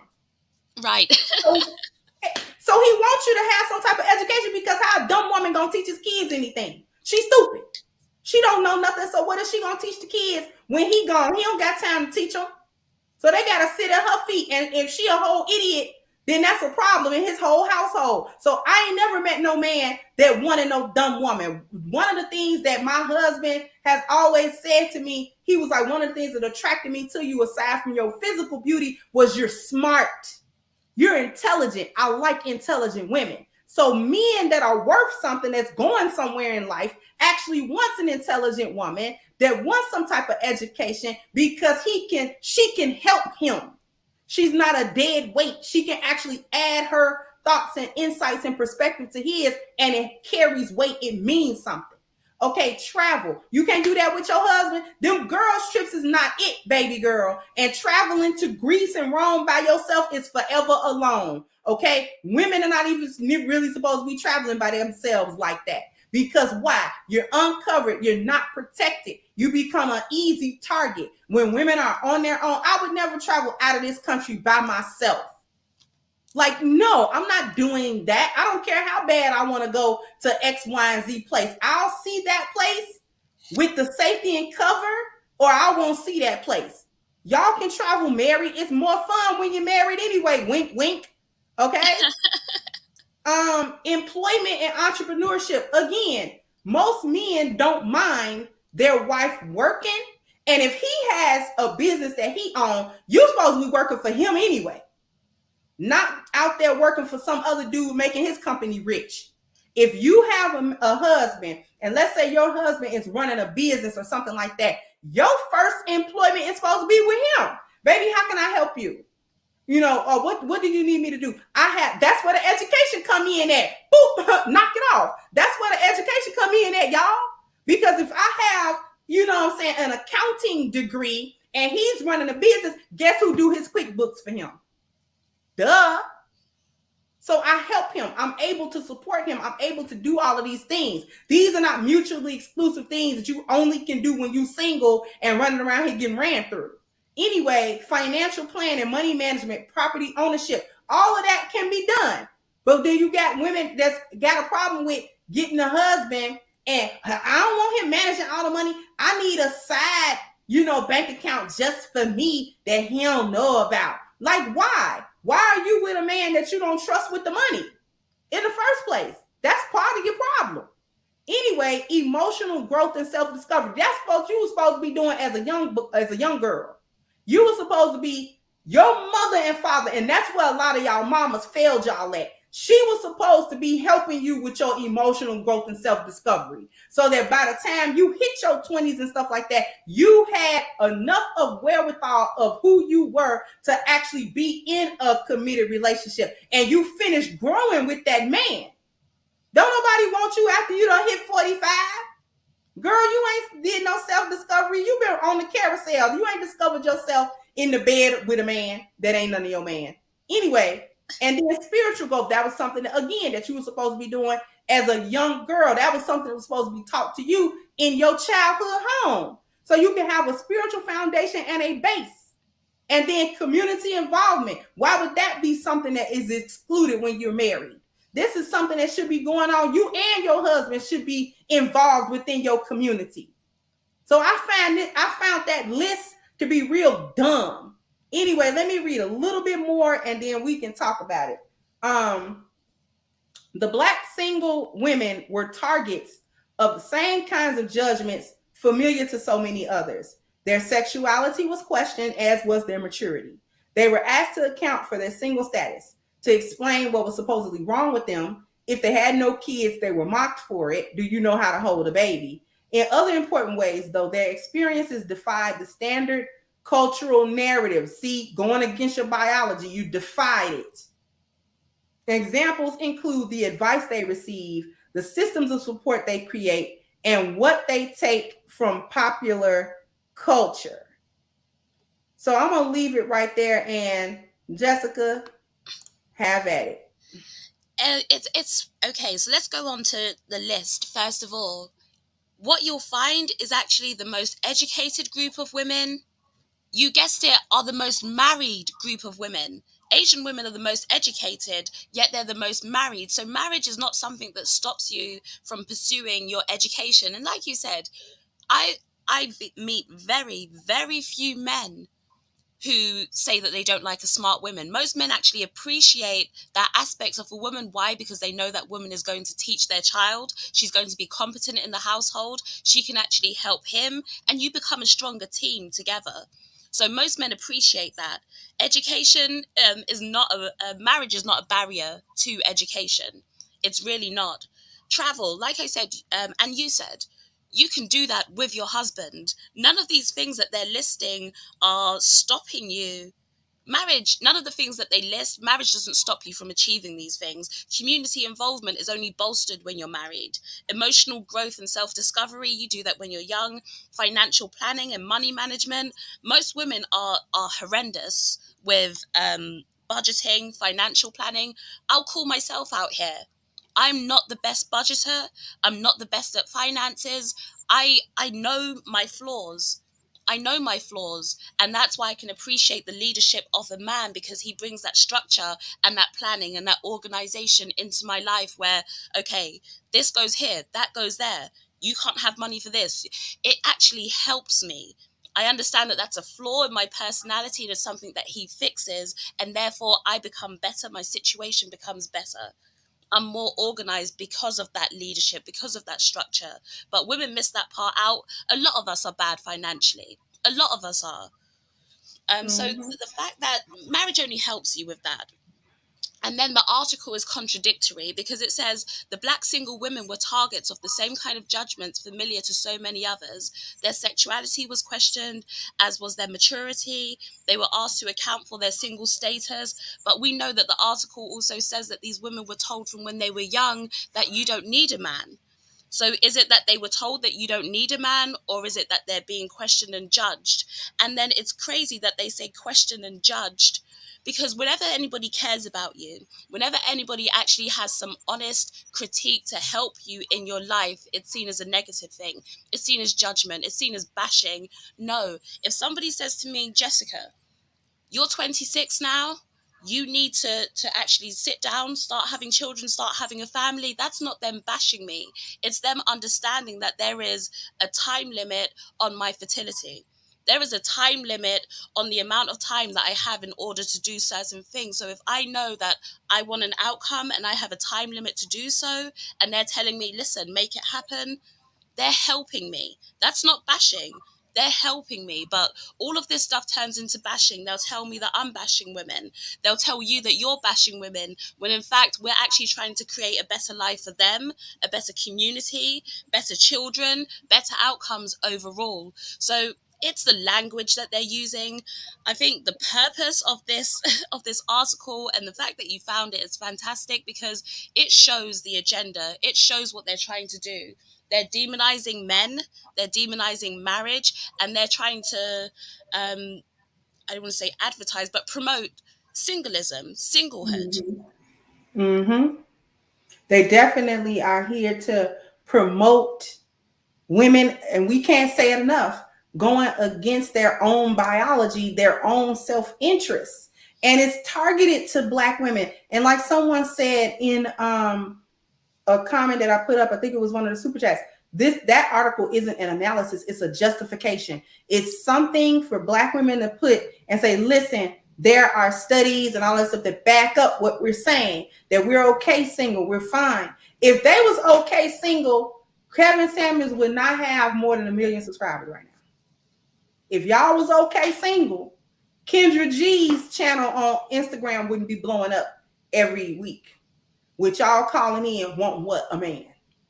Okay? And it ain't just the poor women. It's the women with the degrees. It's the women with the PhDs. It's the women with the 6 figures. It's the women in, she's a sorority sister and blah, blah, blah, blah, and all this kind of stuff. Listen, if y'all didn't want no man, if this article were true and y'all were okay, Samuel's channel would never have blown up ever, because you didn't need it. What are you talking about? We're okay single. Yeah, we're not married, but we're okay because we're choosing to be single. We're okay with that. Hey, we're not looking for a high value man. I am a high value man. Okay, so I'm not looking for they all broken dusty anyway. So we know you want me. Okay, so the cap about I choose to be single, that's a lie, ma'am. You got to say that because you 46 and all your 46 years of living, ain't no man ever wanted nothing to do with you other than sex. And when a man came around to do something with you other than sex, you were so emotionally immature and bitter and jaded from false information, you wasn't even able to give him the feminine energy that he was even looking for. And that's why he left you after 3 years. You wasn't married. He left you, and then the next woman he married her in 6 months. Okay, I gave him 3 years. You gave him 3 years and a headache. Okay, don't drop that part. You gave him 3 years and a headache, beloved. Okay, so we're gonna go ahead and try to get back to this article real quick. Okay, I told y'all we had a good one for y'all today. Okay, advice. Moorman notes that and this is, you're gonna love this one.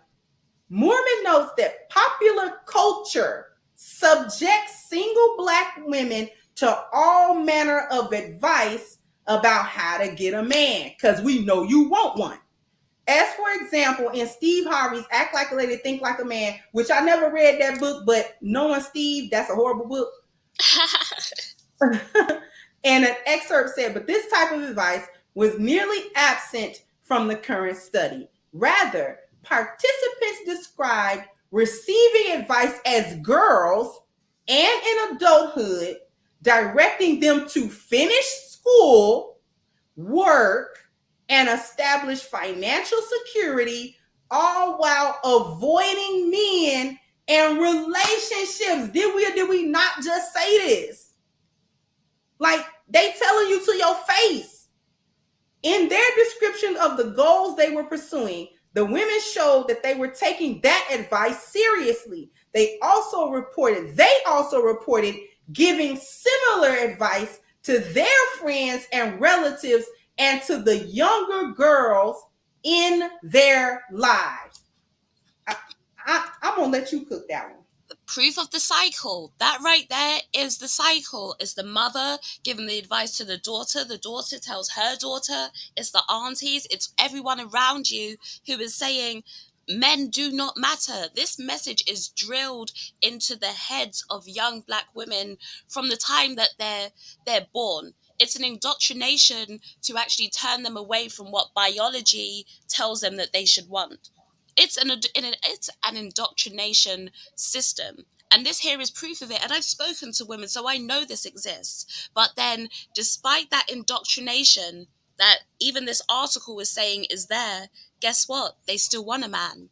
That's why Steve Harvey is out there. That's why, as you said, Kevin Samuel's channel was able to blow up. You still want a man. You cannot fight that biology. You cannot fight it. That urge is still going to be there, and it's going to be there forever. That's why when I hear these women say, I'm happy, I'm single, I'm living my best life, I just hear that song, Why You Always Lying? Because it's a lie. It's a lie. And you're not fooling me. And I see some men buy into it. No, gents, do not buy into it. These women are not happy. They need you. No. They want you. So what I say to women is, when are you going to stop fronting, and are you actually going to make the changes that you need to make and come to the table? When are you actually going to change your psyche, make the changes that you need, and come back and say, okay, I'm willing to do what I have to do? Because that's really the next step that is needed. You know you want a man. You know you need a man. So when are you going to come back? When are you going to stop lying? When are you going to stop capping? We all know you're lying. No one believes you. You sit there and tell us that you've had 4 marriage proposals. I don't believe you, because I can see that you're longing for a man. And if you really had all of those proposals, you would have taken one. That is that almost like that body of armor, that armor suit that they put on to deflect and not let anybody on the outside know that they're vulnerable, know that they're unhappy, know that they're depressed. But if you're not actually allowing others to see that side of you, how will you ever be healed? That healing process is only going to actually take place once you admit that those problems are there. Otherwise, they just fester. They fester, and then you pass it on to your child, you pass it on to the others around you, your friends, and you just have this big ball of bitterness. And that's what we're seeing now. And that's what that article is. And you said it correctly. This isn't actually exploring the issue. This is justifying singlehood. This is justifying, as they call it, singleism. It's a justification, not an honest exploration. No, it's not an honest exploration at all. And I know I'm not reading the super chats. I'm posting them up here. You know, I thank everyone for their super chats. But in any case, I want to go ahead and finish out the articles. A little bit left. I want to finish it out. I'm going to finish reading it, and then we're going to have our words about that. So it's a little bit of a read, but no longer than I've read to y'all before. Y'all be all right. Y'all will be okay. All right. So we got through that. We got through no kids in foreign ways. Okay. Support systems. Terms like alone and unattached, as well as descriptions such as doesn't have anyone, are used interchangeably with single, as if having no one in your life is the definition of being single. And it is, though. It is. They trying to gaslight, but they gaslighting Black women. Ladies, y'all are being gaslit by articles like this. I just need y'all to know that, because this is a whole gaslight. To be single is no one in your life. There is nobody in your life. Like, are we saying absolutely nobody? What I'm saying is they're trying to say that the way in which human beings have socialized since the beginning of time for human beings can now be upended by this new alternative way of living. And this alternative way of living is just as good, if not better, than the way that human beings have socialized all this time. That's like telling me that a piece of chicken, a real piece of chicken, tastes exactly the same way and is exactly the same thing as a piece of tofu fried as a piece of chicken. Okay? Is tofu okay sometimes? Sure. I'll go eat some fake meat sometimes. Sometimes I'll go to the store and get plant-based sausages and eat them. And they taste just fine. Is it a real sausage? No. It don't have the texture. It don't have the chew. It's not the same. It's not the same. And it's a reason why we just came up with tofu. Okay? And why we've been eating meat the whole time. Because tofu and all this other stuff, these plant-based got a lot of soy in them. And you get health problems if you eat too much of that. It's not the same, is what I'm trying to tell y'all. And this is not the same. The fulfillment and the cover that you get from a marriage is unique. It is not the same kind of companionship you get from your friend. That's why a woman has a husband and friends. One don't replace the other one. Okay? Your girlfriend is not your man. I don't care what you do with her, how many girls trips you take with her. Do you understand what I'm saying?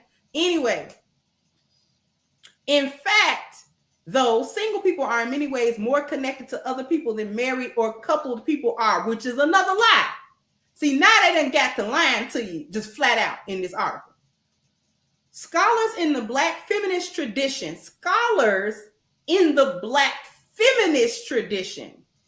have been documenting the robust social networks, another gaslight, that your network of friends and families and girlfriends and your mama can take the place of a man. The fact that you would even need all the many people to take the place of one person should let you know. Social networks of Black women for decades, as for example, in Carol Stack's 1975 book, they got to go back to the seat of feminism, second wave feminism. All Our Kin, Moorman too found stereotype-defying social connections among the Black women she studied. Friends, family, and ex-romantic partners play your ex. Your ex? Is that why y'all still cling to the men and try to have babies with the men that you like because you need him to be in your life as a proxy man? Okay.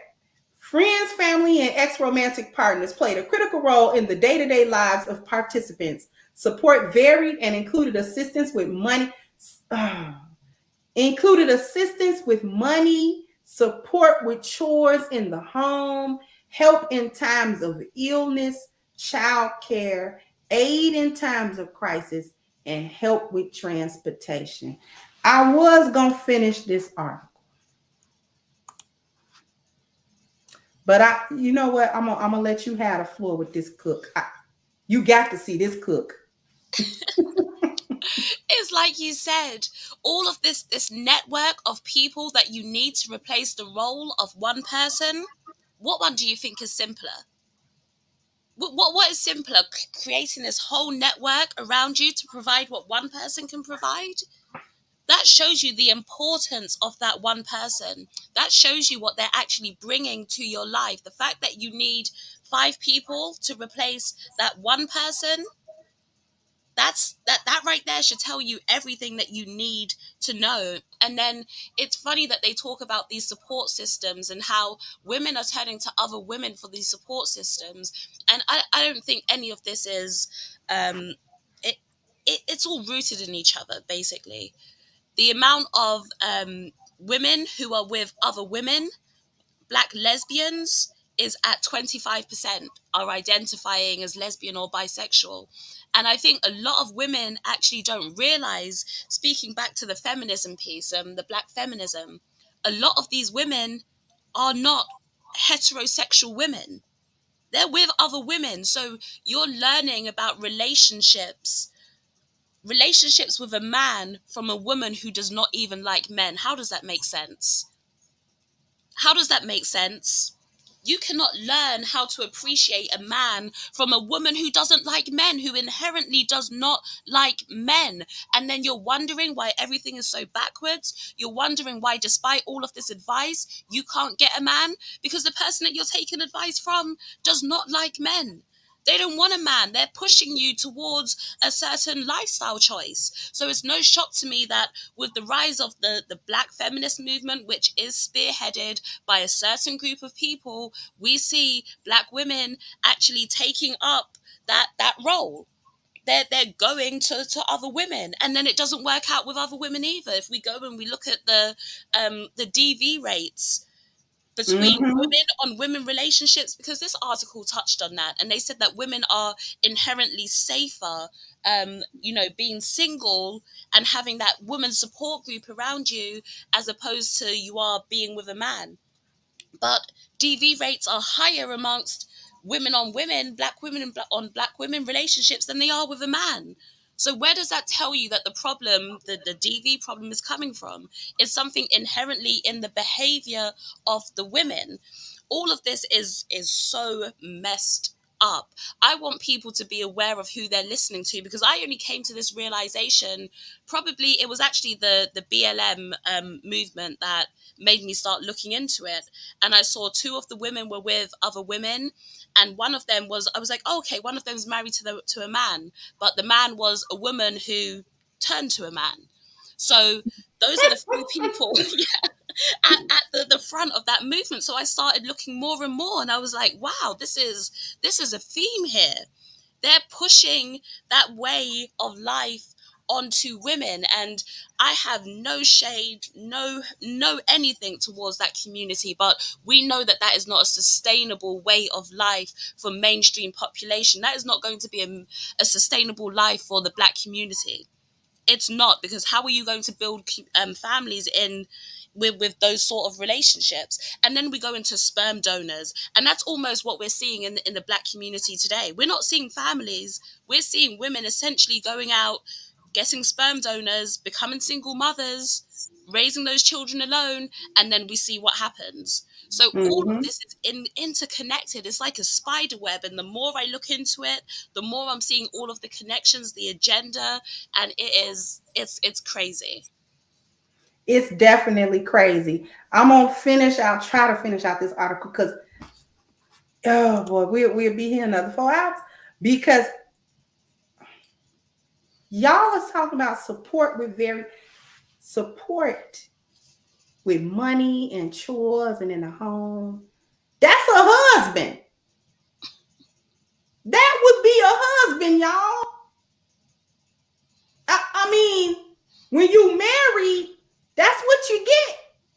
You get support in your house.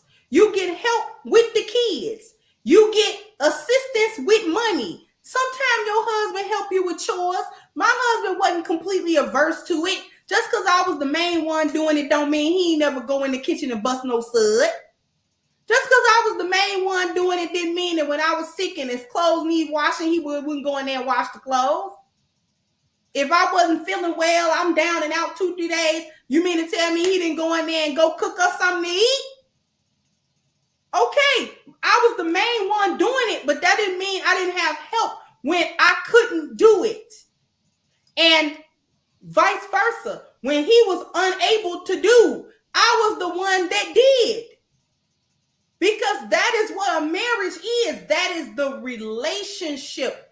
That is how we related to one another. When he had to go to the hospital, he would have died so much sooner had I not been there. And this isn't a pat on my own back. The reason why I'm saying that is because he had an advocate. He had somebody that he knew was caring about what happened to him, and that when he couldn't speak up and say, I need this, I need that, I was there to be the mouthpiece, to say, no, he needs that, he needs this. This is what's going on with him. This is what we can tolerate. This is what we can't tolerate. I was there to protect him as well. It wasn't just protection one way. And this is the selfishness is it's the selfishness for me. Y'all are so self-absorbed in receiving that you can't think to give. And this is why you don't want to be married. Because marriage, a true marriage, is a give and take. It's the give as well as the take, not just the take. Anyway, in popular culture, Black single women are often caricatured as desperate for partnership, combative, or reproductively irresponsible, which is true. The women Mormon interview weren't buying it. Of course not. Even those who wanted to find a long-term romantic partner were unwilling to compromise their life goals or safety to achieve that, which is why you won't get it. Because that's an automatic compromise. When you join together with somebody in your life, that's an automatic compromise because you got to make room for that person in your life. And that person making room for you in their life. That means when you make room for something, that means you start rearranging something. If you had a new piece of furniture that you wanted to come in, you're going to make a space for that furniture. You're not going to say, sit that on the old stuff. You're going to move that stuff around so you can make room for the new stuff that you want coming in there. And that's the bottom line. It's so illogical. Anyway, filled with infinite possibilities. This is the last piece. The 24 women Mormon interview described very different experiences of single life, but there were commonalities too. Taken together, their accounts supported this conclusion. Singlehood was complex. No, it's not. It's real simple. Y'all lonely. Enacted strategically. No, it's not. You're too combative and too recalcitrant to actually get a man and keep him. So that's why you end up single. Preferred over misogynistic partners. This is the attack on Black men. Preferred over misogynistic partners and restrictive gender roles and filled with infinite possibility. Collectively, these findings upend dominant notions of Black women's singlehood as unwanted or evidence of dysfunction. They trying to tell y'all ain't nothing wrong with y'all, but it's everything under the sun wrong with y'all. It's everything that has been wrong with y'all because they attacked me in several times in this article. That last saying the Black men were misogynistic. At the beginning of the article, they said they was dusty and in jail and didn't have no money and wasn't educated. And then they turned around and said in the middle part of the article that Black men were abusive. That's what they were trying to do. She's not safe. And they're irresponsible with money and don't know how to lead a household. I didn't miss none of that. The attack on Black men, and see that'll go into a woman's subconscious because they didn't say Black men were no good, but they implied it. Mm-hmm. Along with saying your best bet as a Black woman is to be single without the covering of your man. We're gonna try to come wrap this up because we've been here 2 hours, but I'm gonna let Jessica cook and say whatever she wants to say, and then I'll have my last word. And then we can start wrapping this stuff up. Jessica? Do you know what? During that whole article, there was not one positive thing said about black men. Not No. one single thing. Not one. And so when we're talking about the demonization of black men, this is exactly it. It's coming from all angles. They don't want to say men are good for anything. They don't want to give black men props for anything at all. And it's crazy because they're saying that this article actually debunks the myth that black women are dysfunctional. It didn't do that. In fact, if anything, it wrapped it up talking about the essence of black women being dysfunctional. And it said that even those who wanted to find a long-term romantic partner were unwilling to compromise their life goals. And they say safety. That bit right there is BS. But again, that's the demonization that's coming in just ever so slightly throughout the article. They were unwilling to compromise their life goals. As you said, the basic concept of you getting into a relationship means you are going to have to compromise. You are compromising. So if you're not willing to compromise to be in a relationship, that is dysfunctional. That is dysfunctional. That is toxicity in itself. Because if a man came along and said, I'm not willing to compromise, you're going to do everything I say, you have to do everything to make me happy, everything you do is to cater to me, I'm not willing to compromise, guess what they're going to do to that man? They're going to drag him they're Mm-hmm. going to drag the hell out of him. They're going to completely shred him apart and call him misogynistic and all of these other words. He hates women. It's destructive to society. But if a woman does it, that's okay. Mm-hmm. She has every right to do so. So they ended the article actually explaining the dysfunction. That's what they did to me towards the end. When they're talking about the cycles of basically, shoo-shooing the purpose of a man, that right there explains to me the dysfunction that we're seeing within black women. This is why you're always going to be single. You're always going to be single because you are not willing to compromise. You are not willing to compromise, you are not willing to change, and you are not willing to cater to somebody else. And that's why you're going to be single. Until you change that lack of compromisation, which is basically being combative, until you change that unwillingness to compromise, until you actually be cooperative, until you actually, allow your nurturing side to flourish, you are going to be single. This article perfectly actually examines and tells us why you're single. It tries to justify it, but it's telling us why, because this is the mentality that is out there. This is the mentality that we see every day, and this is the mentality that we see causing the destruction that is evident in society. This is why, and it brings it back down to the topic, the title of today's show. This is why you are single. Exactly. Exactly. Wrapping it all the way back. I'm glad that you did that because this article, like you just said, it encapsulated everything, every reason why you're single. It tried to say it's okay to be single because, it's this, it's that. Black women are okay. You're not dysfunctional. We're at the height of dysfunction. We're the face, actually, of dysfunction culturally. Black women are the face of dysfunction. When they want to show a dysfunctional woman, they show a black woman. They don't put that on Asian women. They don't put that on Latina women. They don't put that. See, when Latina women are talking back, it's spicy, right? It's spicy. It's a good thing. It's sexy when Latina does it. Okay. When the Asian woman does it, it's like, girl, she's stepping out of the culture, but she'll be brought back into the culture and back into line. And then when white women do it, she's a heroine. She's the hero of her own story. She's, what I'm saying? She's really stepping into that place for women all over the world. And she's making sure, like Wonder Woman. Wonder Woman is the iconic feminist woman for all women everywhere. Like, really. But when it's dysfunctional, they show black women. I want to point out something. I'm going to point out something in culture.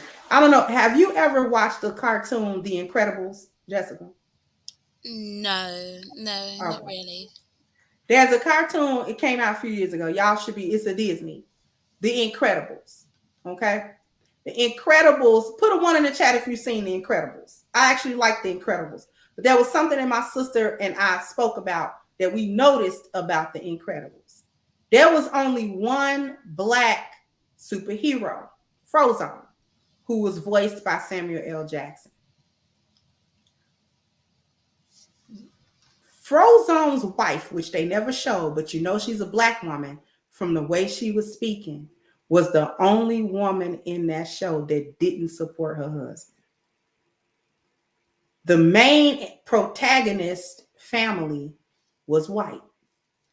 And when the main guy, who was a superhero, got into trouble, his wife brought the kids to go help him fight. When Frozone had to go fight, his wife is yelling from somewhere in the house, "You bet not go out there and you," and he like, "I'm doing it for the greater good. I'm the only greater good you need." This was the depiction of a black woman that they didn't even show, but you knew she was black, and how she was the only one not supporting her husband. And me and my sister was watching. We was just chilling watching Incredibles, and then we just kind of sat back at that part. And my sister said, "You realize she tearing him down, right?" I'm like, "Yeah." And she was the only one in the show that didn't have superpowers, which is why she wasn't shown or premiered.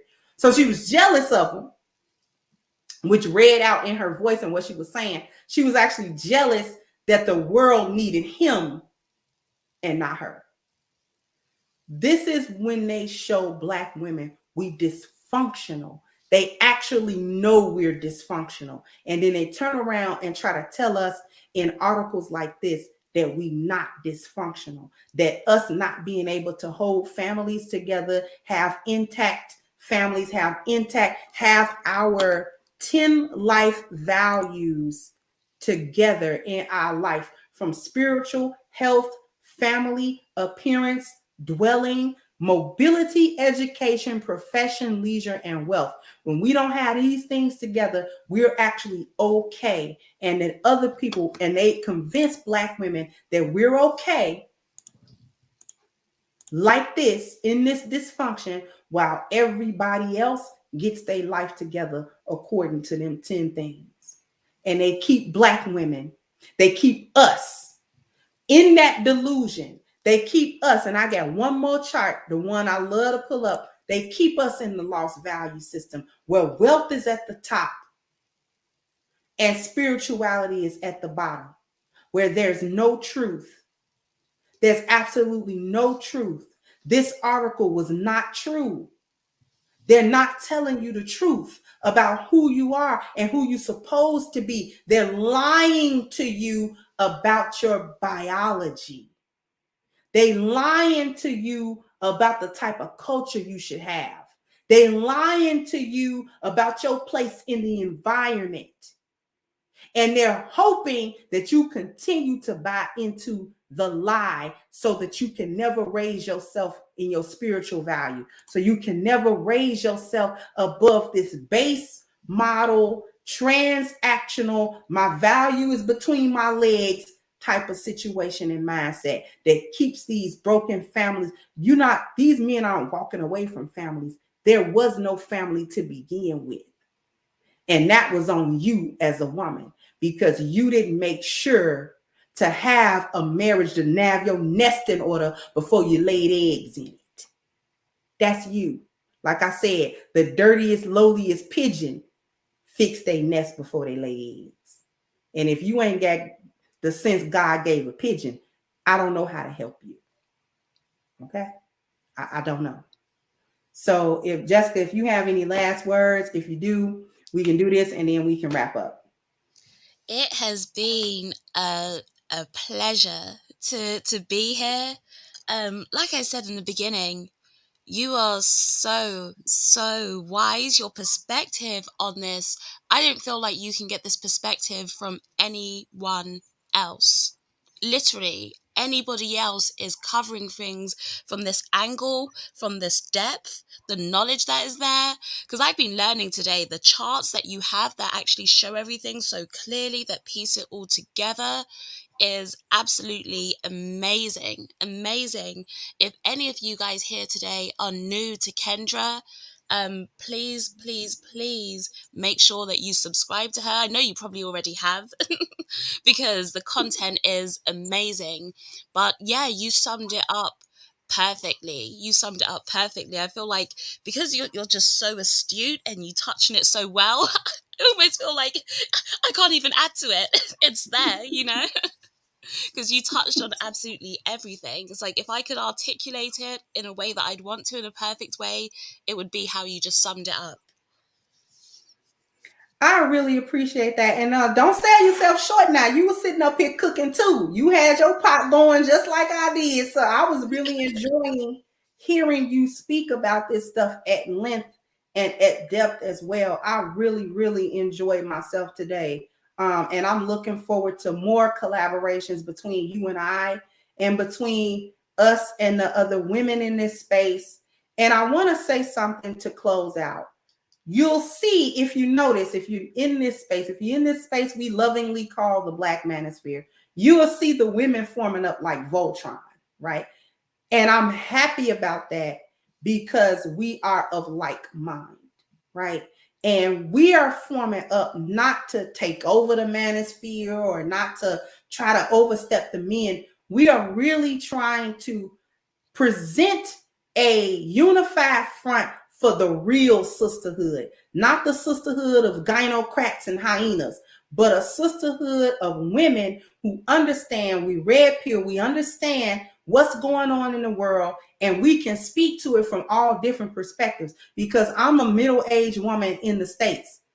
Jessica is a young woman in the UK. So she's speaking to it from a younger woman's perspective, the young generation. And she's speaking like this. Because you're only what, like 25? 26. 26. So this is a young woman. I'm old enough to be Jessica's mom. So you have all of these different women from all of these different backgrounds, different cultures, different, places. Because Chantel is from the islands. Danika's only 30. Like, so we have these different experiences, different Black women, but we all saying the same thing. This is the sisterhood. We're really trying to put this information in a way that can be digested by young Black women, by Black women who are raising children, Black women who want to change, who just was never given a different kind of way to think about these things. This is why we do what we do. This is important work. This is extremely important work because somebody got to talk to the women. Somebody has to give out the clarion call to other women, and who better to do that than the women? And I love that we were able to collaborate because it shows that we can, maybe have differences or not, but we can all come together and speak with one voice in this way. And I am so happy that we were able to do that, Jessica. I really am. So I want to thank you once again for coming up, for cooking with me today. I really, really appreciate it. This was awesome. It really was. It really was. And yeah, we as women, sorry, as women, we're able to understand the psyche of how these women are operating that little bit deeper. So as you said, who better to talk to the women than us women? Because when they come out and they talk about, I'm single, I'm happy, we know that it's cap. Us as women, we understand what's going on there. We know that you're lying, so we're able to hit it from a slightly different angle. And this is the sisterhood that's needed because the other women clearly are working together on their agenda. They're working together. So these kind of collaborations, us working together to actually for the greater good of the community, is what is really needed. And different locations, the UK, over there in America, as you say, Chantel's from the islands. You've got Danica also in America. We're able to get all of those different mindsets. We're able to touch on all of those different mindsets, and it's beautiful. And yeah, we're only going to get stronger, enact more change, and create things for the greater good. And I'm here for it. Definitely here for it. And ladies, this is what masculine covering looks like. I'm undercovering. Jessica's undercovering. This is what Danika's undercovering. This is what it looks like when we have some order, when we have some structure, when we have a system going on. This is why you're hearing this mindset from these different women. So with that being said, somebody put the link to A-Game in the chat. This barn burner was brought to you by A-Game.